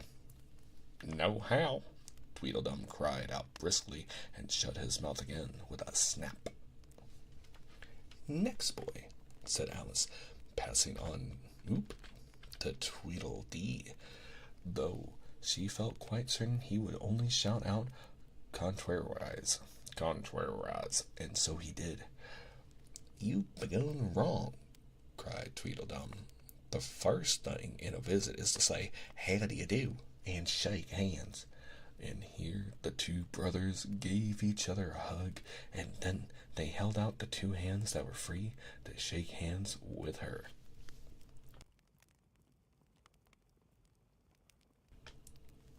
Alice did not like shaking hands with either of them first, for fear of hurting the other one's feelings. So, as the best way out of difficulty, she took hold of both hands at once. The next moment they were dancing round in a ring. This seemed quite natural, she remembered afterward, and she was not even surprised to hear music playing. It seemed to come from the tree under which they were dancing, and it was done, as well as she could make it out, by the branches rubbing one across the other like fiddles and fiddlesticks. "But it certainly was funny," Alice said afterward, when she was telling her sister the history of all this, "to find myself singing, 'Here we go round the mulberry bush.' I don't know when I began it, but somehow I felt as if I'd been singing it a long, long time." The other two dancers were fat and very soon out of breath. "Four times round is enough." 4 times round is enough for one dance," Tweedledum panted out, and they left off dancing as suddenly as they had begun. The music stopped at the same moment. Then they let go of Alice's hands and stood looking at her for a minute. There was a rather awkward pause, as Alice didn't know how to begin a conversation with people she had just been dancing with. It would never do to say, "How do you do now?" she said to herself. "We seem to have got beyond that somehow." "I hope you're not much tired," she said. "No how, and thank you very much for asking," said Tweedledum. "So much obliged," added Tweedledee. "You like poetry?" "You like jazz?" "Yes, pretty well, some poetry," Alice said doubtfully. "Would you tell me which road leads out of the wood?" "What shall I repeat to her?" said Tweedledee, looking round at Tweedledum with great solemn eyes, and not noticing Alice's question. The walrus and the carpenter is the longest," Tweedledum replied, giving his brother an affectionate hug. Tweedledee began instantly. "The sun was shining." Here Alice ventured to interrupt him. "If it's very long," she said, as politely as she could, "would you please tell me first which road?" Tweedledee smiled gently and began again. "The sun was shining on the sea, shining with all his might. He did his very best to make the billows smooth and bright. And this was all because it was the middle of the night. The moon was shining sulkily because she thought the sun had got no business to be there after the day was done. It's very rude of him," she said, "to come and spoil the fun." The sea was wet as wet could be. The sands were dry as dry. You could not see a cloud because no cloud was in the sky. No birds were flying overhead. There were no birds to fly. The walrus and the carpenter were walking close at hand. They wept like anything to see such quantities of sand. If this were only cleared away, they said, it would be grand. If 7 maids with 7 mops swept it for half a year, do you suppose, the walrus said, that they could get it clear? I doubt it, said the carpenter, and shed a bitter tear. Oh, oysters, come and walk with us, the walrus did beseech. A pleasant walk, a pleasant talk, along the briny beach. We cannot do with more than 4 to give a hand to each. The eldest oyster looked at him, but never a word he said. The eldest oyster winked his eye and shook his heavy head, meaning to say he did not choose to leave the oyster bed. But 4 young oysters hurried up, all eager for the treat. Their coats were brushed, their faces washed, their shoes were clean and neat. And this was odd, because, they hadn't any feet. 4 other oysters followed them, and yet another 4. And thick and fast they came at last, and more and more and more, all hopping through the frothy waves and scrambling to the shore. The walrus and the carpenter walked on a mile or so, and then they rested on a rock conveniently low, and all the little oysters stood and waited in a row. The time has come, the walrus said, to talk of many things, of shoes and ships and sealing wax, of cabbages and kings, and why the sea is boiling hot, and whether pigs have wings. But wait a bit, the oysters cried, before we have our chat, for some of us are out of breath, and all of us are fat. No hurry, said the carpenter. They thanked him much for that. A loaf of bread, the walrus said, is what we chiefly need. Pepper and vinegar, besides, are very good indeed. Now, if you're ready, oysters dear, we can begin to feed. But not on us, the oysters cried, turning a little blue. After such kindness, that would be a dismal thing to do. The night is fine, the walrus said. Do you admire the view? It was so kind of you to come, and you are very nice. The carpenter said nothing but, cut us another slice. I wish you were not quite so deaf. I've had to ask you twice. It seems a shame, the walrus said, to play them such a trick, after we brought them out so far, and made them trot so quick. The carpenter said nothing but, the butter is spread too thick. I weep for you, the walrus said. I deeply sympathize. With sobs and tears he sorted out those of the largest size, holding his pocket handkerchief before his streaming eyes. Oh, oysters, said the carpenter, you've had a pleasant run. Shall we be trotting home again? But answer came there none, and this was scarcely odd, because they'd eaten every one. I like the walrus best, said Alice, because you see he was a little sorry for the poor oysters. He ain't more than the carpenter, though, said Tweedledee. You see, he held his handkerchief in front so that the carpenter couldn't count how many he took, contrariwise. That was mean, Alice said indignantly. That I like the carpenter best if he didn't eat so many as the walrus. But he ate as many as he could get, said Tweedledum. This was a puzzler. After a pause, Alice began. Well, they were both very unpleasant characters.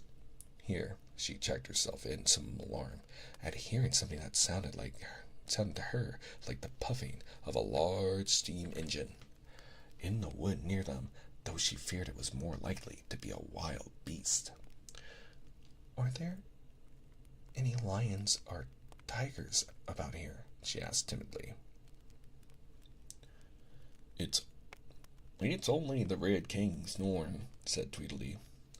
Come and look at him, the brothers cried, and they each took one of Alice's hands and led her up to where the king was sleeping.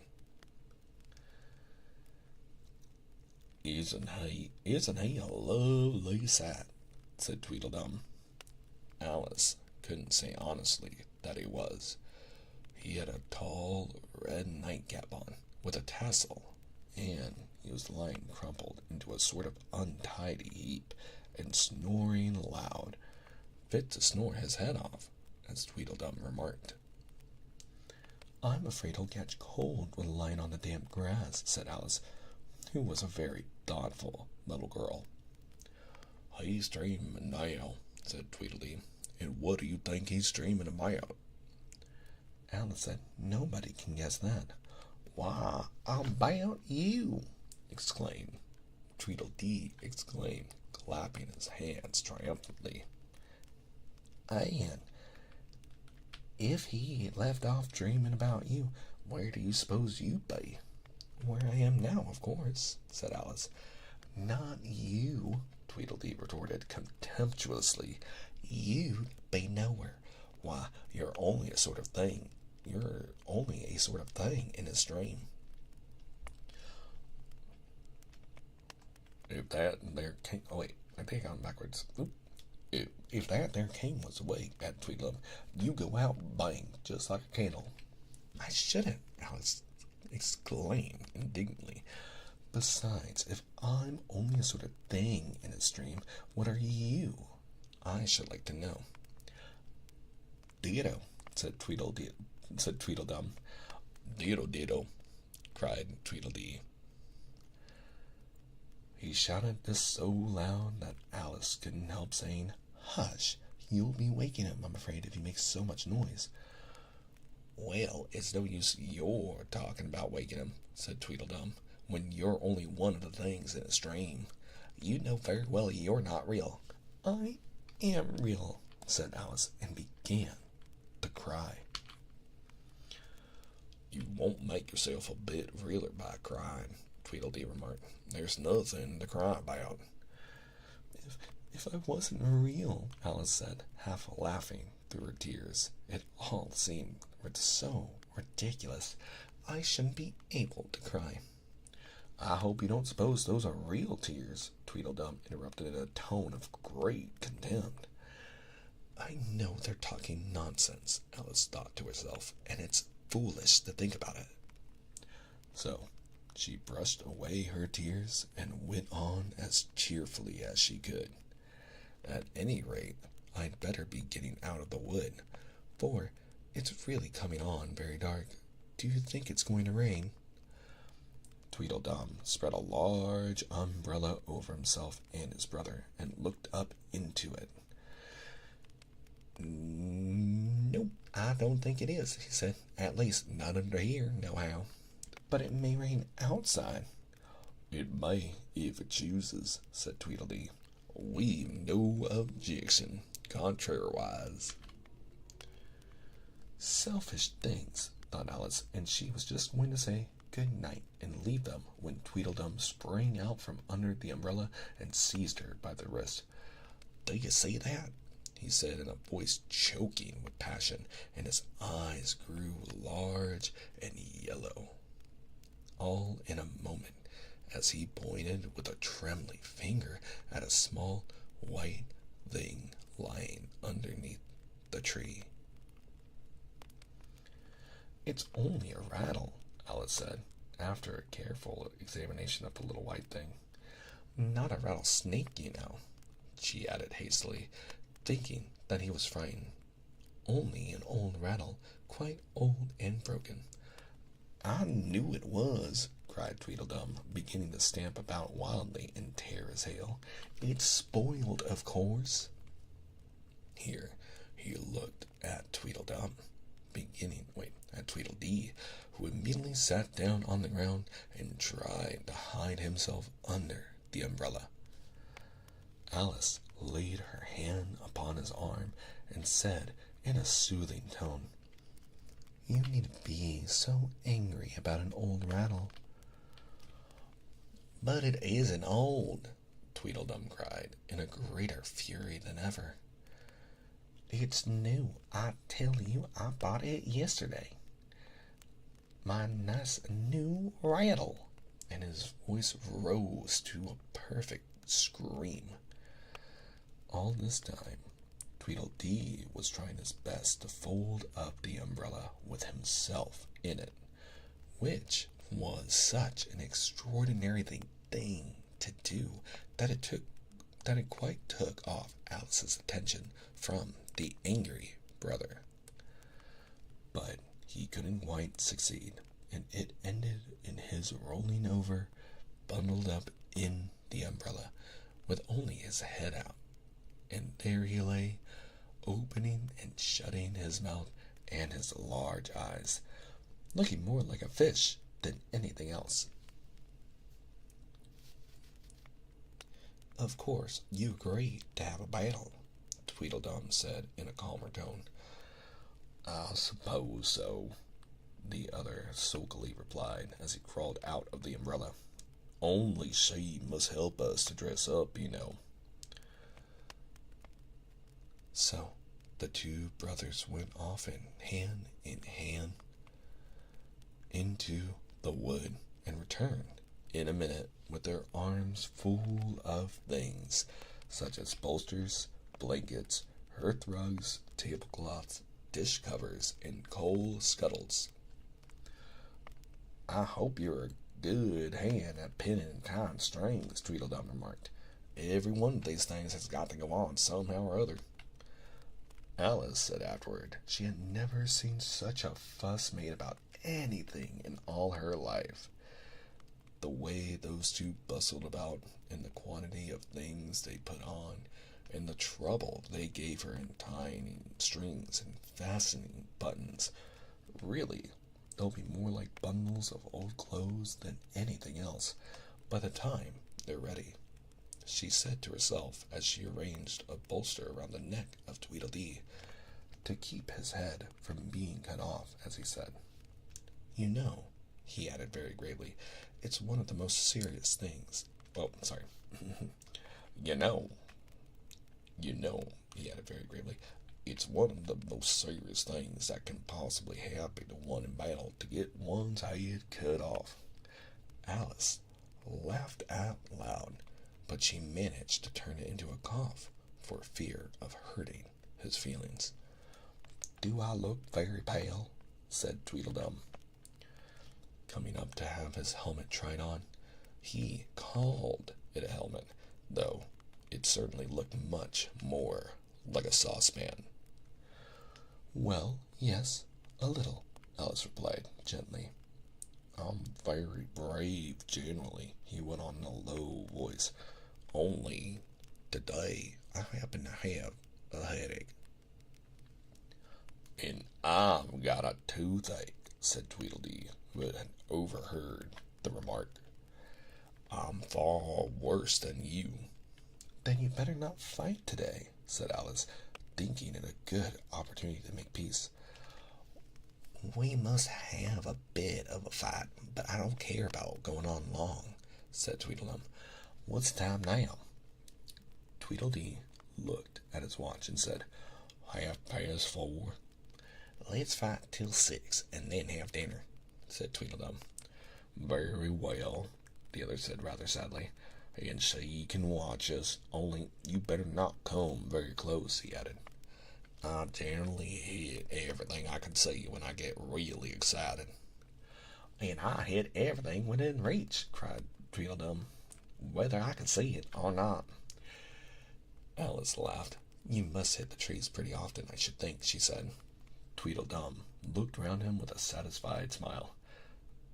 I don't suppose, he said, there'll be a tree left standing for ever so far round by the time we finish. And all about a rattle, said Alice, still hoping to make them feel a little ashamed of fighting for such a trifle. I shouldn't have minded it so much, said Tweedledum, if it hadn't been a new one. I wish the monstrous crow would come, thought Alice. There's only one sword, you know, Tweedledum said to his brother, but you can have the umbrella. It's quite a charm. Only we must begin quick. It's getting as dark as it can. And darker, said Tweedledee. It was getting dark, so suddenly that Alice thought there must be a thunderstorm coming. What a thick black cloud that is!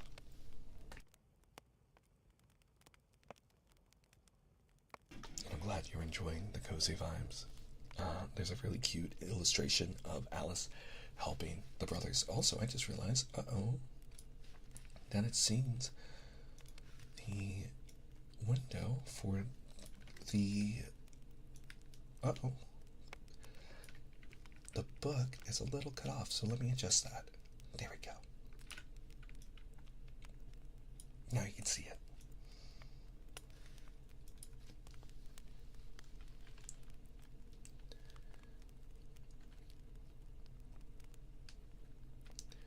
She said, and how fast it comes. Why, I do believe it's got wings.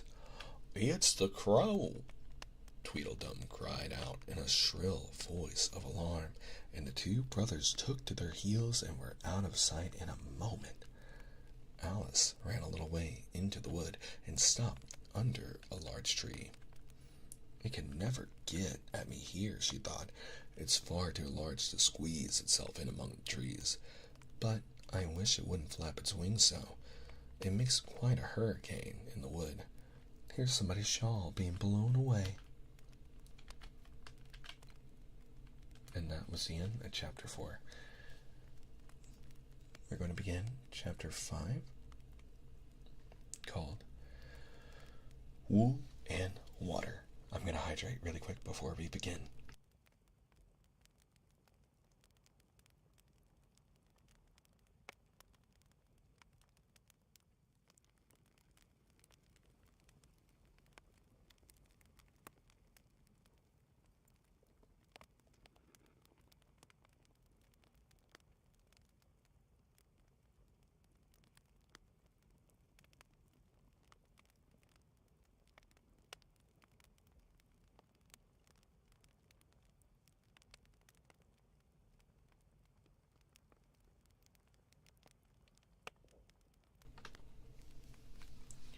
Chapter 5, Wool and Water.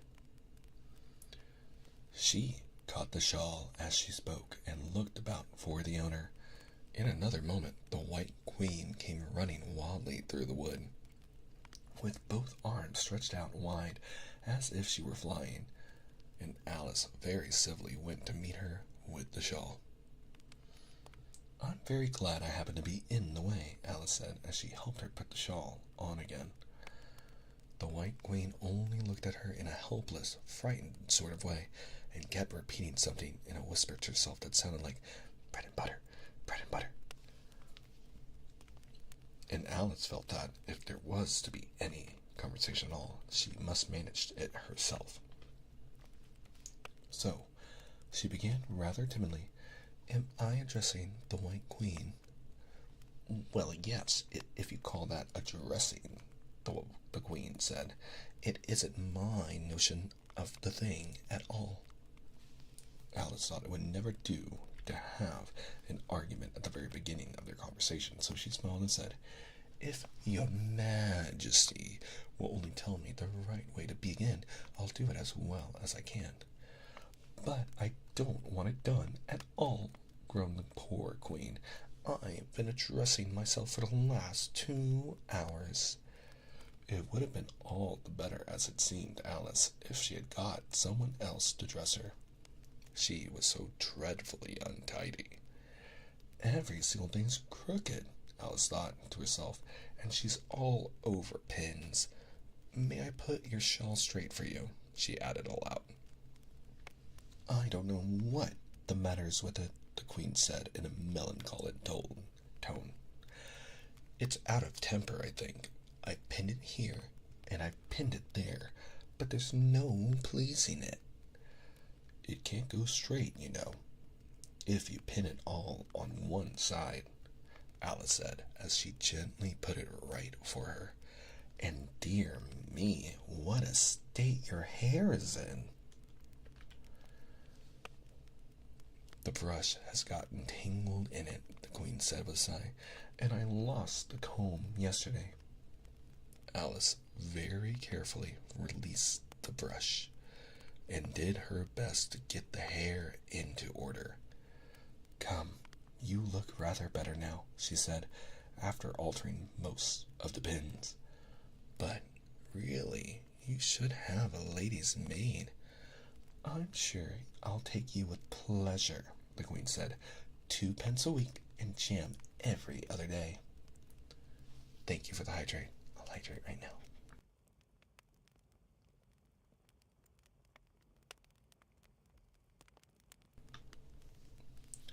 Alice couldn't help laughing as she said, I don't want you to hire me, and I don't care for a jam.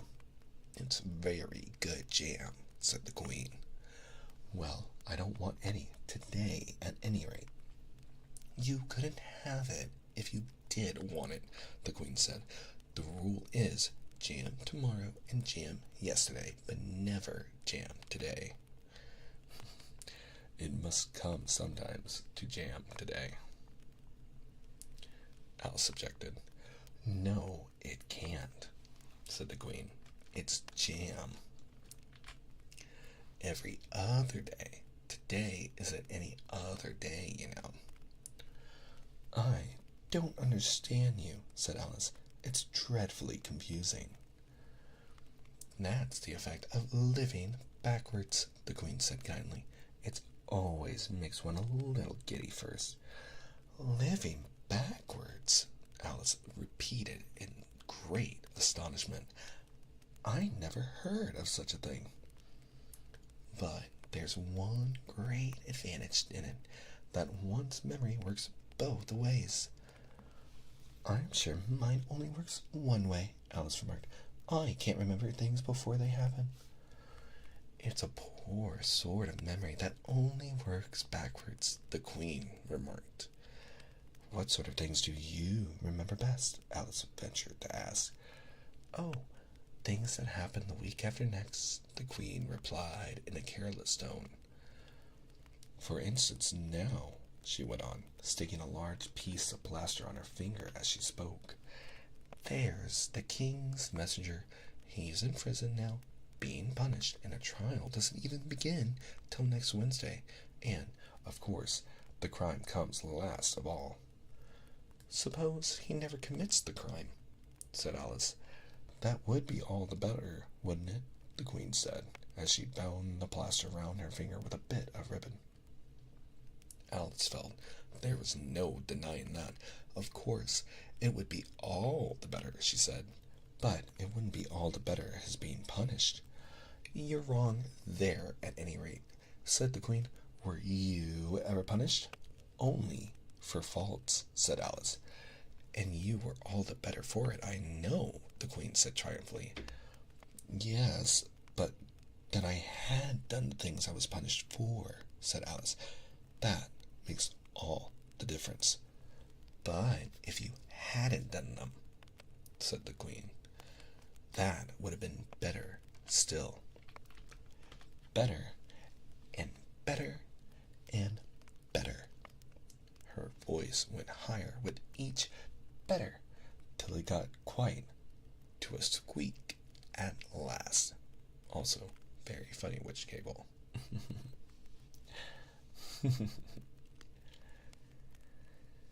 Alice was just beginning to say, "There's a mistake somewhere," when the Queen began screaming so loud that she had to leave the sentence unfinished.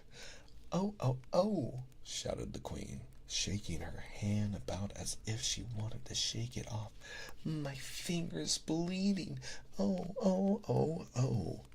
Her screams were so exactly like the whistle of a steam engine that Alice had to hold both her hands over her ears. "What is the matter?" she said, as soon as there was a chance of making herself heard. "Have you pricked your finger?" "I haven't pricked it yet," the Queen said, "but I soon shall. Oh, oh, oh!" "When do you expect to do it?" Alice asked, feeling very much inclined to laugh. "When I fasten my shawl again," the poor Queen groaned out. "The brooch will come undone directly. Oh, oh!" As she said the words, the brooch fell open, and the Queen clutched at it wildly and tried to clasp it again. "Take care!" cried Alice. "You're holding it all crooked." And she caught the brooch, but it was too late. The pin had slipped, and the Queen had pricked her finger. "That accounts for the bleeding, you see," she said to Alice with a smile. "Now you understand the way things happen here." "But why don't you scream now?" Alice asked, holding her hands ready to put over her ears again. "Why, I've done all the screaming already," said the Queen. "What would be the good of having it all over again?" By this time it was getting late. "The crone must have flown away, I think," said Alice. "I'm so glad it's gone. I thought it was night coming on." "I wish I could manage to be glad," the Queen said, "only I never can remember the rule. You must be very happy living in this wood, and being glad whenever you like." Uh-oh.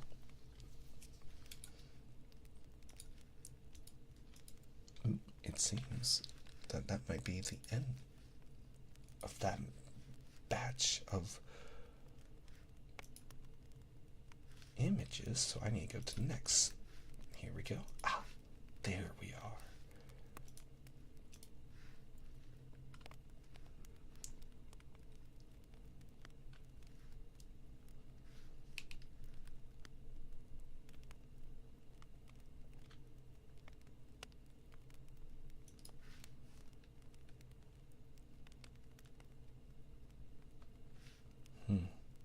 One second, just making sure that we are on the right page.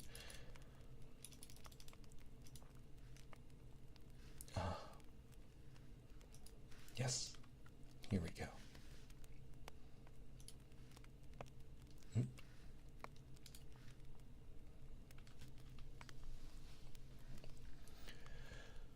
"Only it is so very lonely here," Alice said in a melancholy voice, and at the thought of her loneliness, 2 large tears came rolling down her cheeks. "Oh, don't go on like that," cried the poor Queen, wringing her hands in despair. "Consider what a great girl you are. Consider what a long way you've come today. Consider what o'clock it is. Consider anything, only don't cry." Alice could not help laughing at this, even in the midst of her tears. "Can you keep from crying by considering things?" she asked. "That's the way it's done," the Queen said with great decision. "Nobody can do 2 things at once, you know. Let's consider your age to begin with. How old are you?" "I'm 7½ exactly." "You needn't say exactly," the Queen remarked. "I can believe it without that. Now, I'll give you something to believe. I'm just 101, 5 months and a day." "I can't believe that," said Alice. "Can't you?" the Queen said in a pitying tone. "Try again. Draw a long breath and shut your eyes. Alice laughed. There's no use trying, she said. One can't believe impossible things. I dare say you haven't had much practice, said the Queen. When I was your age, I always did it for half an hour a day. Why, sometimes I believed as many as 6 impossible things before breakfast. There goes the shawl again. The brooch had come undone as she spoke, and a sudden gust of wind blew the Queen's shawl across a little brook. The Queen spread out her arms again and went flying after it, and this time she succeeded in catching it for herself. I've got it, she cried in triumphant tone. Now you shall see me pin it on again all by myself.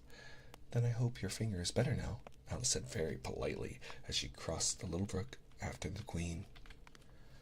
Oh, much better, cried the Queen, her voice rising into a squeak as she went on.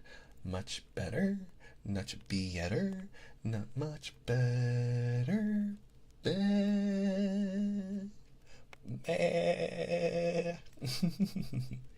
last word ended in a long bleat, so like a sheep that Alice quite startled.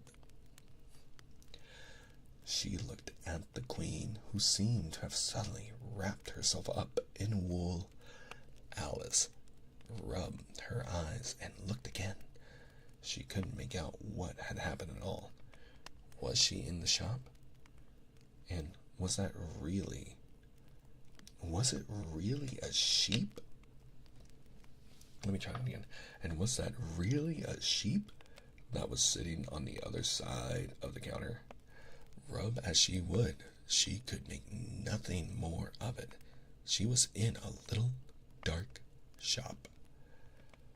Leaning with her elbows on the counter and opposite to her was an old sheep, sitting in an armchair knitting, and every now and then leaving off to look at her through a great pair of spectacles. I'm excited. I didn't know that there was a sheep in this story.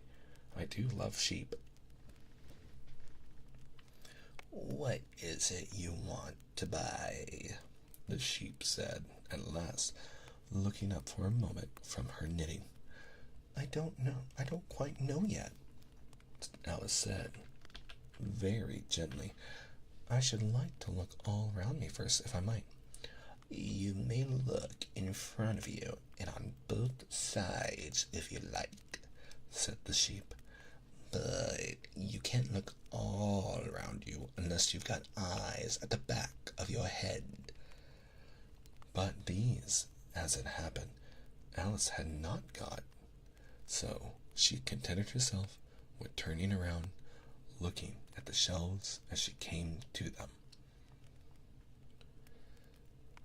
The shop seemed to be full of all manner of curious things, but the oddest part of it all was that whenever she looked hard at any shelf to make out exactly what had on it, that particular shelf was always quite empty, though the others round it were crowded as full as they could hold. Things flow about so here. Things flow about so here, she said at last in a plaintive tone, after she had spent a minute or so in vainly pursuing a large bright thing that looked sometimes like a doll and sometimes like a workbox, and was always in the shelf next above the one she was looking at. And this one is the most provoking of all. But I'll tell you what, she added, as a sudden thought struck her. I'll follow it up to the very top shelf of all. It'll puzzle it to go through the ceiling, I expect. But even this plan failed. The thing went through the ceiling as quietly as possible, as if it were quite used to it. Are you a child or a teetotum? The sheep said, as she took up another pair of needles. You'll make me giddy soon if you go on turning around like that. She was now working with 14 pairs at once, and Alice couldn't help looking at her in great astonishment. Thank you for the hydrate, Leela. Speaking of sheep, the best sheep just arrived. Hello. Thank you. Hope you're having a lovely evening, and welcome in.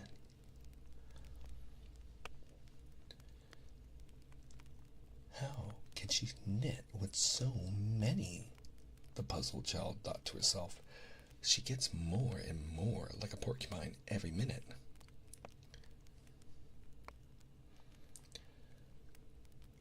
Can you row? The sheep asked, handing her a pair of knitting needles as she spoke. Yes, a little, but not on land, and not with needles, Alice was beginning to say when suddenly the needles turned into oars in her hands, and she found they were in a little boat gliding along between banks. So there was nothing for it but to do her best. Feather, cried the sheep as she took up another pair of needles. How is she holding so many? This didn't sound like a remark that needed any answer, so Alice said nothing but pulled away. There was something very queer about the water, she thought, as every now and then the oars got fast in it and would hardly come out again. Feather, feather, the sheep cried again, taking more needles. You'll be catching a crab directly. A dear little crab, thought Alice. I should like that. Didn't you hear me say feather? The sheep cried angrily, taking up a bunch of needles. Indeed I did, said Alice. You've said it very often and very loud. Please, where are the crabs? In the water, of course, said the sheep. Look at the sheep, guys. Guys. Look. Here, I'll enlarge it. Look at it.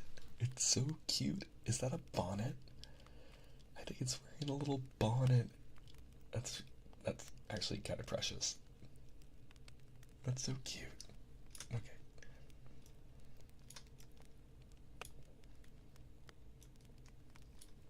There we go.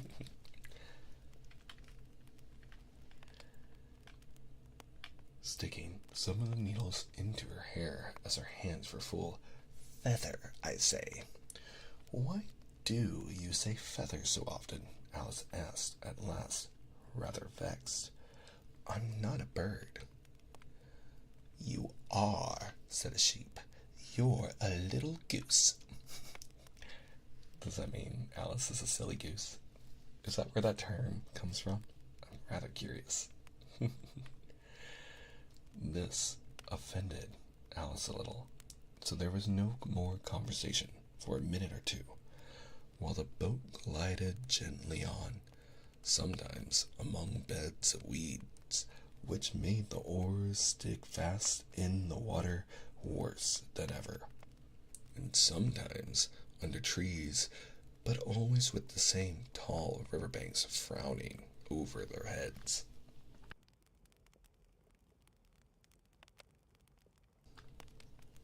Oh, please, there are some scented rushes, Alice cried in a sudden transport of delight. There really are, and such beauties. You needn't say please to me about 'em, the sheep said, without looking up from her knitting. I didn't put them there, and I'm not going to take 'em away. No, but I meant, please, may we wait and pick some? Alice pleaded. If you don't mind stopping the boat for a minute. How am I to stop it? Said the sheep. If you leave off rowing it, it'll stop itself. So the boat was left to drift down the stream as it would, till it glided gently in among the waving rushes. And then the little sleeves were carefully rolled up, and the little arms were plunged in elbow deep to get hold of the rushes a good long way down before breaking them off.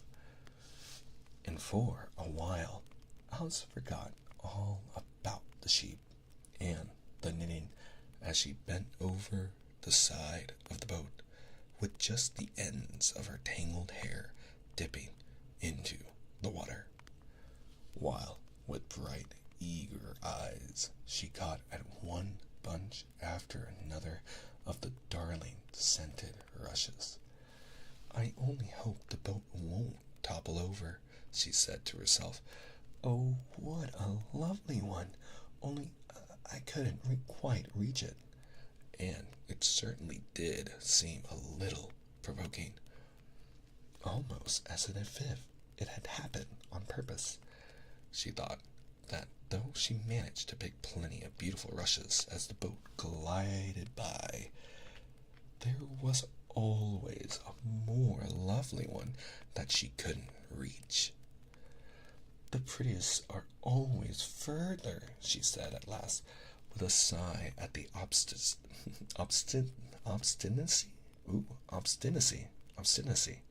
New word. I'll have to look that up. Obstinacy of the rushes growing so far off, as with flushed cheeks and dripping hair and hands she scrambled back into her place and began to arrange her new-found treasures.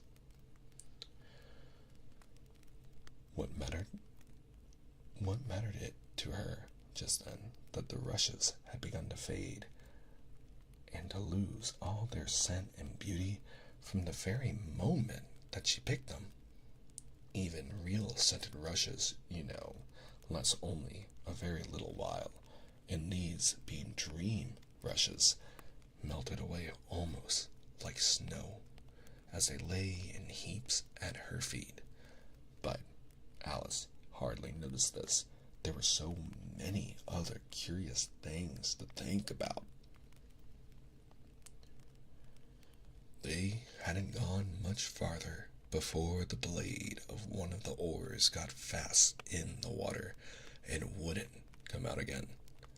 So Alice explained it afterward, and the consequence was that the handle of it caught her under the chin, and in spite of a series of shrieks of "Oh, oh, oh" from poor Alice, it swept her straight off the seat and down among the heap of rushes. However, she wasn't a bit hurt and was soon up again. The sheep went on with her knitting all the while, just as if nothing had happened. "That was a nice crab you caught," she remarked, as Alice got back into her place. Ooh, my stomach growled. I hope you didn't hear that. "Was it? I didn't see it," said Alice, peeping cautiously over the side of the boat into the dark water. "I wish it hadn't let go. I should so like a little crab to take home with me." But the sheep only laughed scornfully and went on with her knitting. "Are there many crabs here?" said Alice. "Crabs and all sorts of things," said the sheep. "Plenty of choice. Only make up your mind. Now, what do you want to buy?" "To buy?" Alice echoed, in a tone that was half astonished and half frightened, for the oars and the boat and the river had vanished all in a moment, and she was back again in the little shop. "I should like to buy an egg, please." Why is my stomach growling? Oh dear. "I should like to buy an egg, please," she said timidly. "How do you sell them?" 5 pence farthing for one, 2 pence for two," the sheep replied. "Then two are cheaper than one? Alice said in a surprised tone, taking out her purse.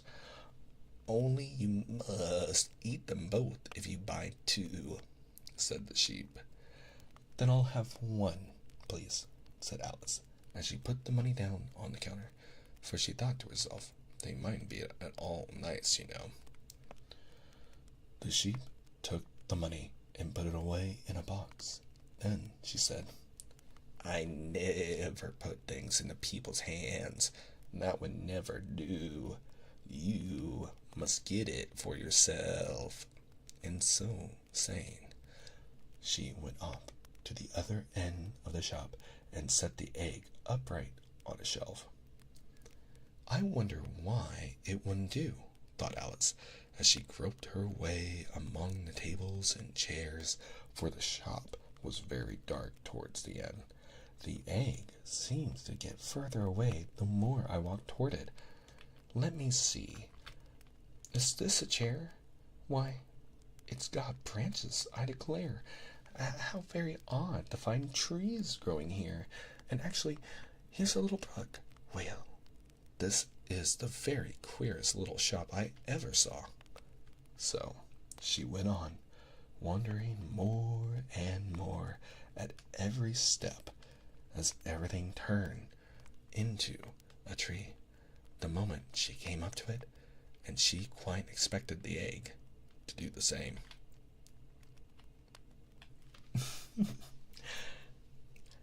All right, and that is the end of chapter 5. In this next one, chapter 6 will be our last chapter for tonight. I think I was thinking about ending sooner, but I mean, Humpty Dumpty. We must read it. You know, I didn't even know Humpty Dumpty made an appearance in Alice's Adventures, so I'm actually quite excited. So I'm going to hydrate really quick, and then we'll get started.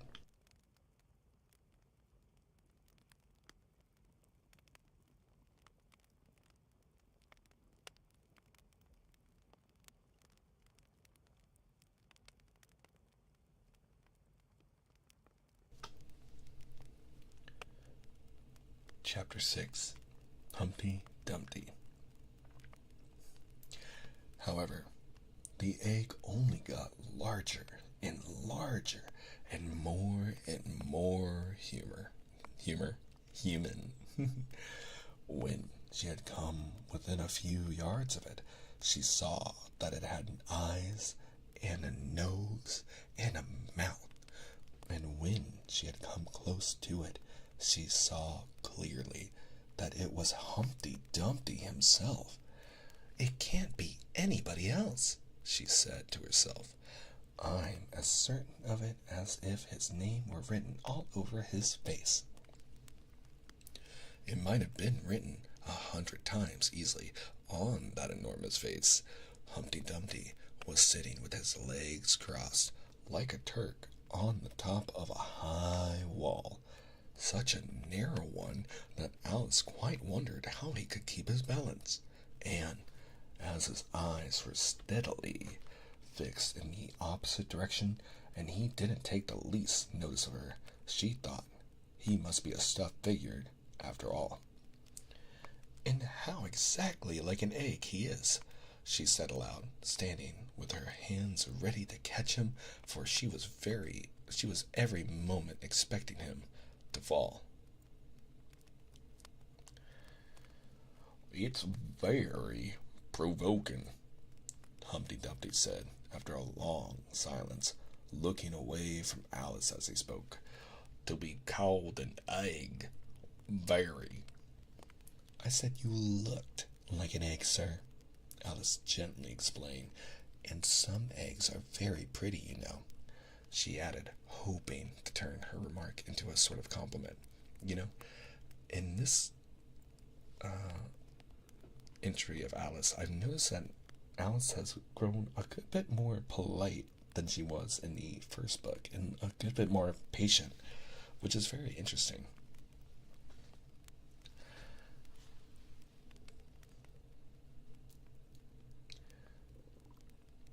Some people, said Humpty Dumpty, looking away from her, as usual. I have no more sense than a baby. Alice didn't know what to say to this. It wasn't at all like conversation she thought, as he never said anything to her. In fact, his last remark was evidently addressed to a tree. So she stood and softly repeated to herself, Humpty Dumpty sat on a wall. Humpty Dumpty had a great fall, and all the king's horses and all the king's men couldn't put Humpty Dumpty in his place again. That last line is much too long for the poetry, she added, almost out loud, forgetting that Humpty Dumpty would hear her. Don't stand there chattering to yourself like that, Humpty Dumpty said, looking at her for the first time. But tell me your name and your business. My name is Alice, but it's a stupid name enough, Humpty Dumpty interrupted impatiently. Jesus, what does it mean? Must a name mean something? Alice said doubtfully. Of course it must, Humpty Dumpty said with a short laugh. My name means the shape I am, and a good, handsome shape it is, too. With a name like yours, you might be any shape, almost. Why do you sit out here all alone? Said Alice, not wishing to begin an argument. Why, because there's nobody with me, cried Humpty. Did you think I didn't know the answer to that? Ask another. Don't you think you'd be safer down on the ground? Alice went on, not with any idea of making another riddle, but simply in her good-natured anxiety for the queer creature. That wall is so very narrow. What tremendously easy riddles you ask, Humpty Dumpty growled out. Of course I don't think so. Why, if I ever did fall off, which there's no chance of, but if I did... Here he pursed up his lips and looked so solemn and grand that Alice could hardly help laughing. If I did fall, he went on, the king has promised me. You may turn pale if you like. You didn't think I was going to say that, did you? The king has promised me with his very own mouth to send all his horses and all his men? Alice interrupted, rather unwisely. Now I declare that's too bad, Humpty Dumpty cried, breaking into sudden passion. You've been listening at doors and behind trees and down chimneys. Oh, you couldn't have known it. I haven't indeed, Alice said very gently. It's in a book. Ah, well, they may write such things in a book, Humpty said in a calmer tone. That's what you call a history of England, that is. Now, take a good look at me. I'm one that has spoken to a king. I am. Mayhap you'll never see in such another. And to show you I'm not proud, you may shake hands with me. And he grinned almost from ear to ear as he leant forward and as nearly as possible fell off the wall in doing so and offered Alice his hand. She watched him a little anxiously as she took it. If he smiled much more, the ends of his mouth might meet behind, she thought, and then I don't know what would happen to his head. I'm afraid it would come off. Yes, all his horses and all his men, Humpty Dumpty went on. They'd pick me up again in a minute, they would. However, this conversation is going on a little too fast. Let's go back to the last remark, but one. I'm afraid I can't quite remember it, Alice said very politely. In that case, we start fresh, said Humpty Dumpty, and it's my turn to choose a subject. He talks about it just as if it was a game, thought Alice.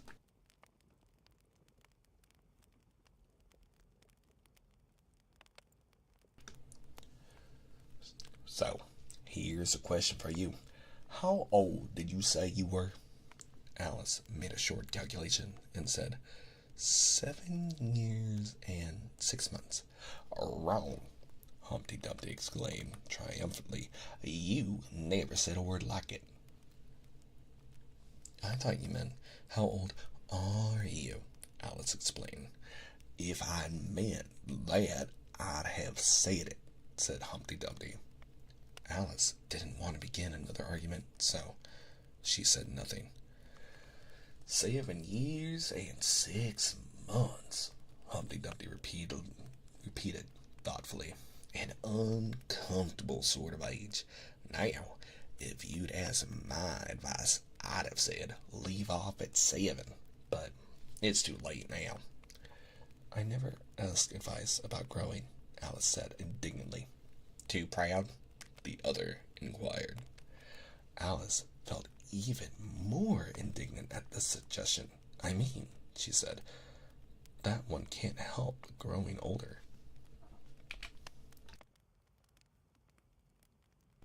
One can, perhaps, said Humpty Dumpty, but two can. With proper assistance, you might have left off at 7.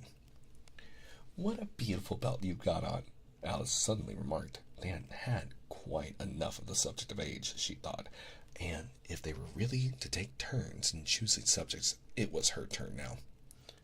At least, she corrected herself on second thoughts, a beautiful cravat, I should have said. No, a belt.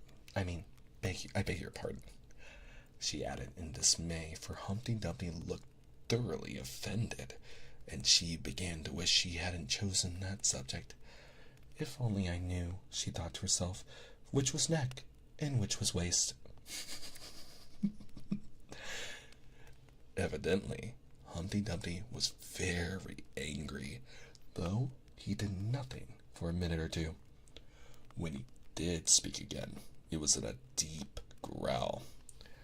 It is a most provoking thing, he said at last, when a person doesn't know a cravat from a belt.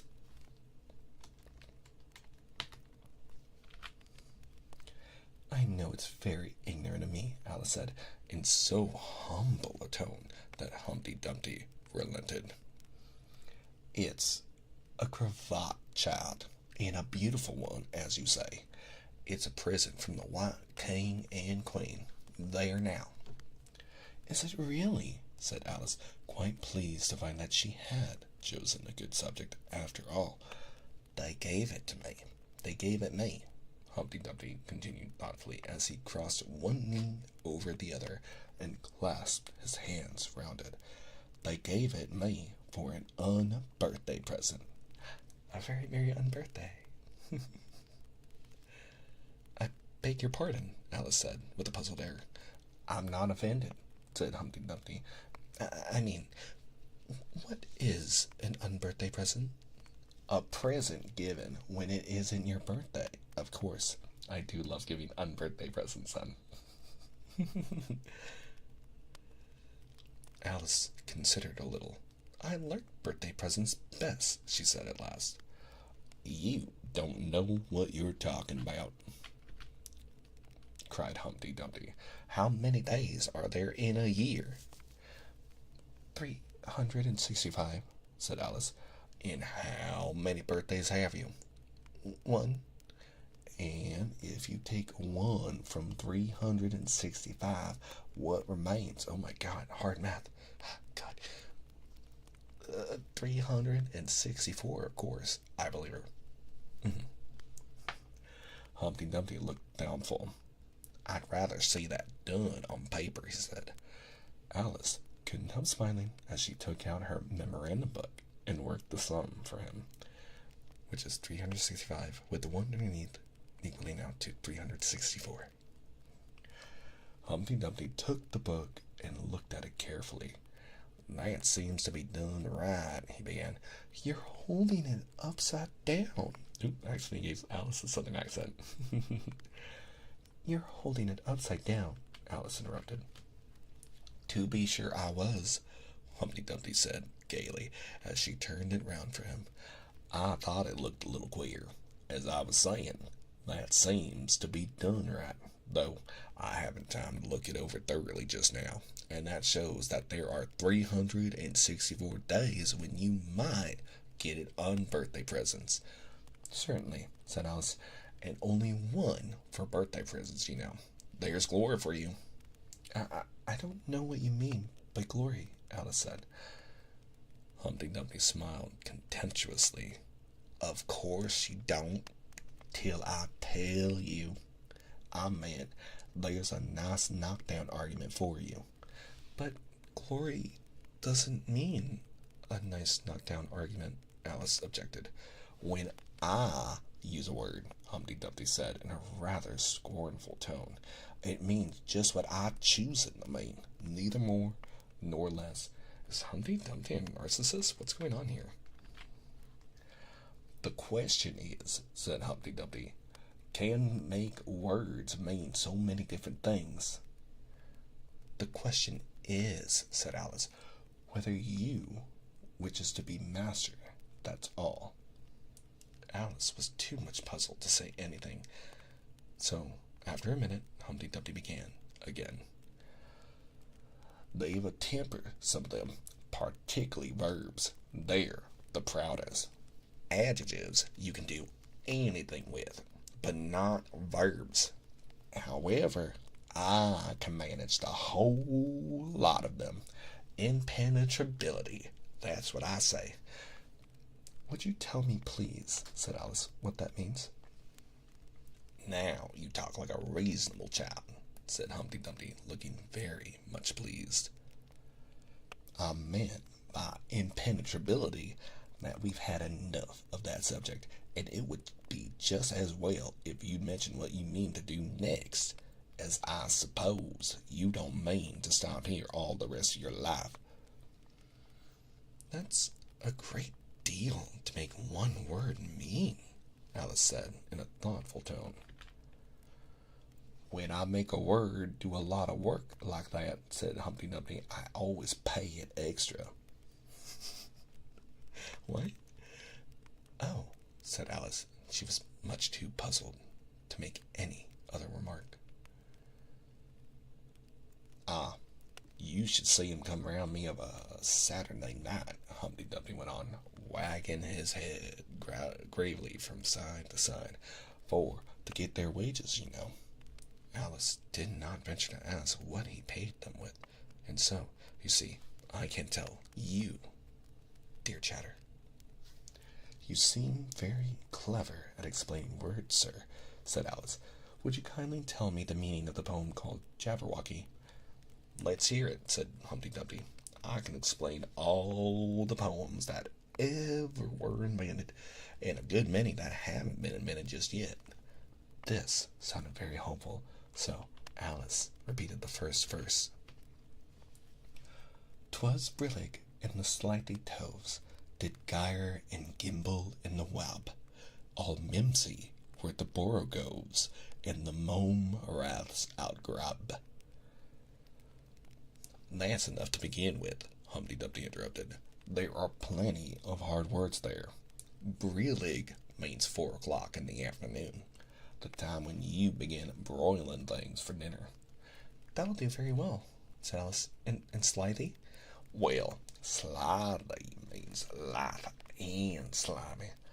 Lithe, or is it lithe, is the same as active. You see, it's like a portmanteau. There are 2 meanings packed up in one word." "I see it now," Alice remarked thoughtfully. "And what are toves?" "Well, toves are something like badgers. They're something like lizards, and they're something like corkscrews." "They must be very curious-looking creatures." "They are that," said Humpty Dumpty. "Also, they make their nests under sundials. Also, they live on cheese." "And what's to gyre and to gimble?" "To gyre is to go round and round like a gyroscope. To gimble is to make holes like a gimlet." "And The wob is the grass plot around a sundial, I suppose, said Alice, surprised at her own ingenuity. Of course it is. It's called a wob, because it goes a long way before it and a long way behind it. So it's Wabe? Wabe? Oh, it's Wabe. Waby. B? Waby. Oh, it's Waby. Oh. Okay. And a long way beyond it on each side, Alice added. Exactly so. Well then, Mimsy is flimsy and miserable. And there's another portmanteau for you. And a Borgove is a thin, shabby-looking bird with its feathers sticking out all around, something like a live mop. And then Momraths, said Alice. I'm afraid I'm giving you a great deal of trouble. That's so cute. They show little examples of the badgers with long noses in the really thin little bird. Aw. And they're around the sundial. Cute. Well, a raff is a sort of green pig, but Mome, I'm not certain about. I think it's short for from home, meaning that they lost their way, And what does outgrabe mean?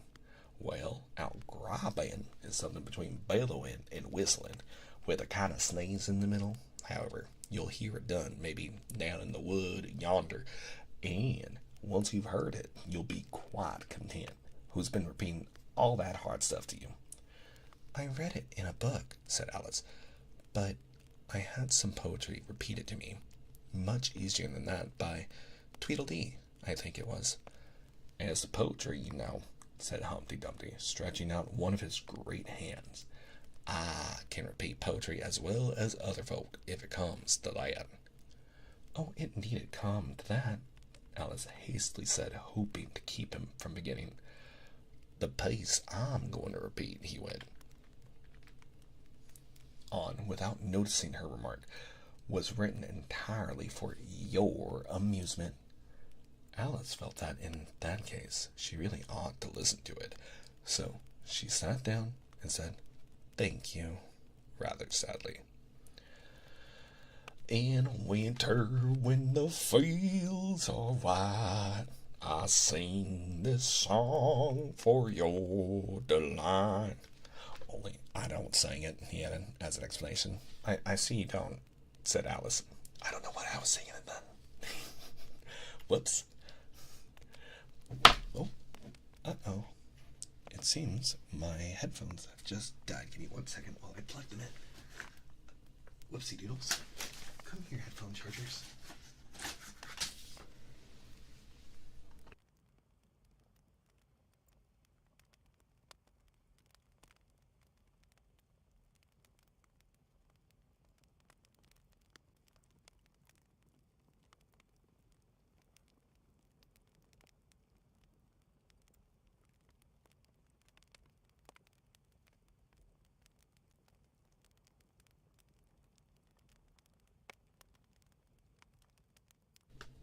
Sorry about that. I see you don't, said Alice. If you can say whether I'm singing or not, you've sharper eyes than most, Humpty Dumpty remarked severely. Alice was silent. In spring, when the woods are in grain, I'll try and tell you what I mean. Thank you very much, said Alice. In summer, when the days are long, perhaps you'll understand the song. In autumn, when the leaves are brown, take pen and ink and write it down. I will, if I can remember it so long, said Alice.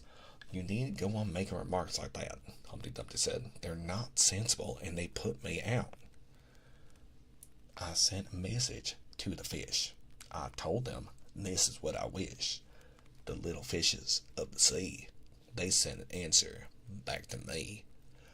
The little fish's answer was, we cannot do it, sir, because... I'm afraid I don't understand, said Alice. It gets easier further on, Humpty Dumpty replied. I sent them again to say, it will be better to obey. The fishes answered with a grin, why, What a temper you are in. I told them once, I told them twice. They would not listen to advice. I took a kettle large and new, fit for the deed I had to do. My heart went hop, my heart went thump. I filled the kettle at the pump. Then someone came to me and said, the little fishes are in bed. I said to him, I said it plain, then you must wake them up again. I said it very loud and clear. I went and shouted in his ear. Humpty Dumpty raised his voice almost to a scream as he repeated this verse, and Alice thought with a shudder, I wouldn't have been the messenger for anything. But he was very stiff and proud. He said, you needn't shout so loud. And he was very proud and stiff. He said, I'd go and wake them if I took a corkscrew from the shelf. I went to wake them up myself. And when I found the door was locked, I pulled and pushed and kicked and knocked. And when the door was shut, I tried to turn the handle, but... There was a long pause. Is that all? Alice timidly asked. That's all, said Humpty Dumpty. Goodbye. Rhymes have a way of doing that one. Especially a nice southern accent. This was rather sudden, Alice thought, but after such a very strong hint that she ought to be going, she felt that it would hardly be civil to stay. So she got up, held out her hand. Goodbye, till we meet again, she said, as cheerfully as she could.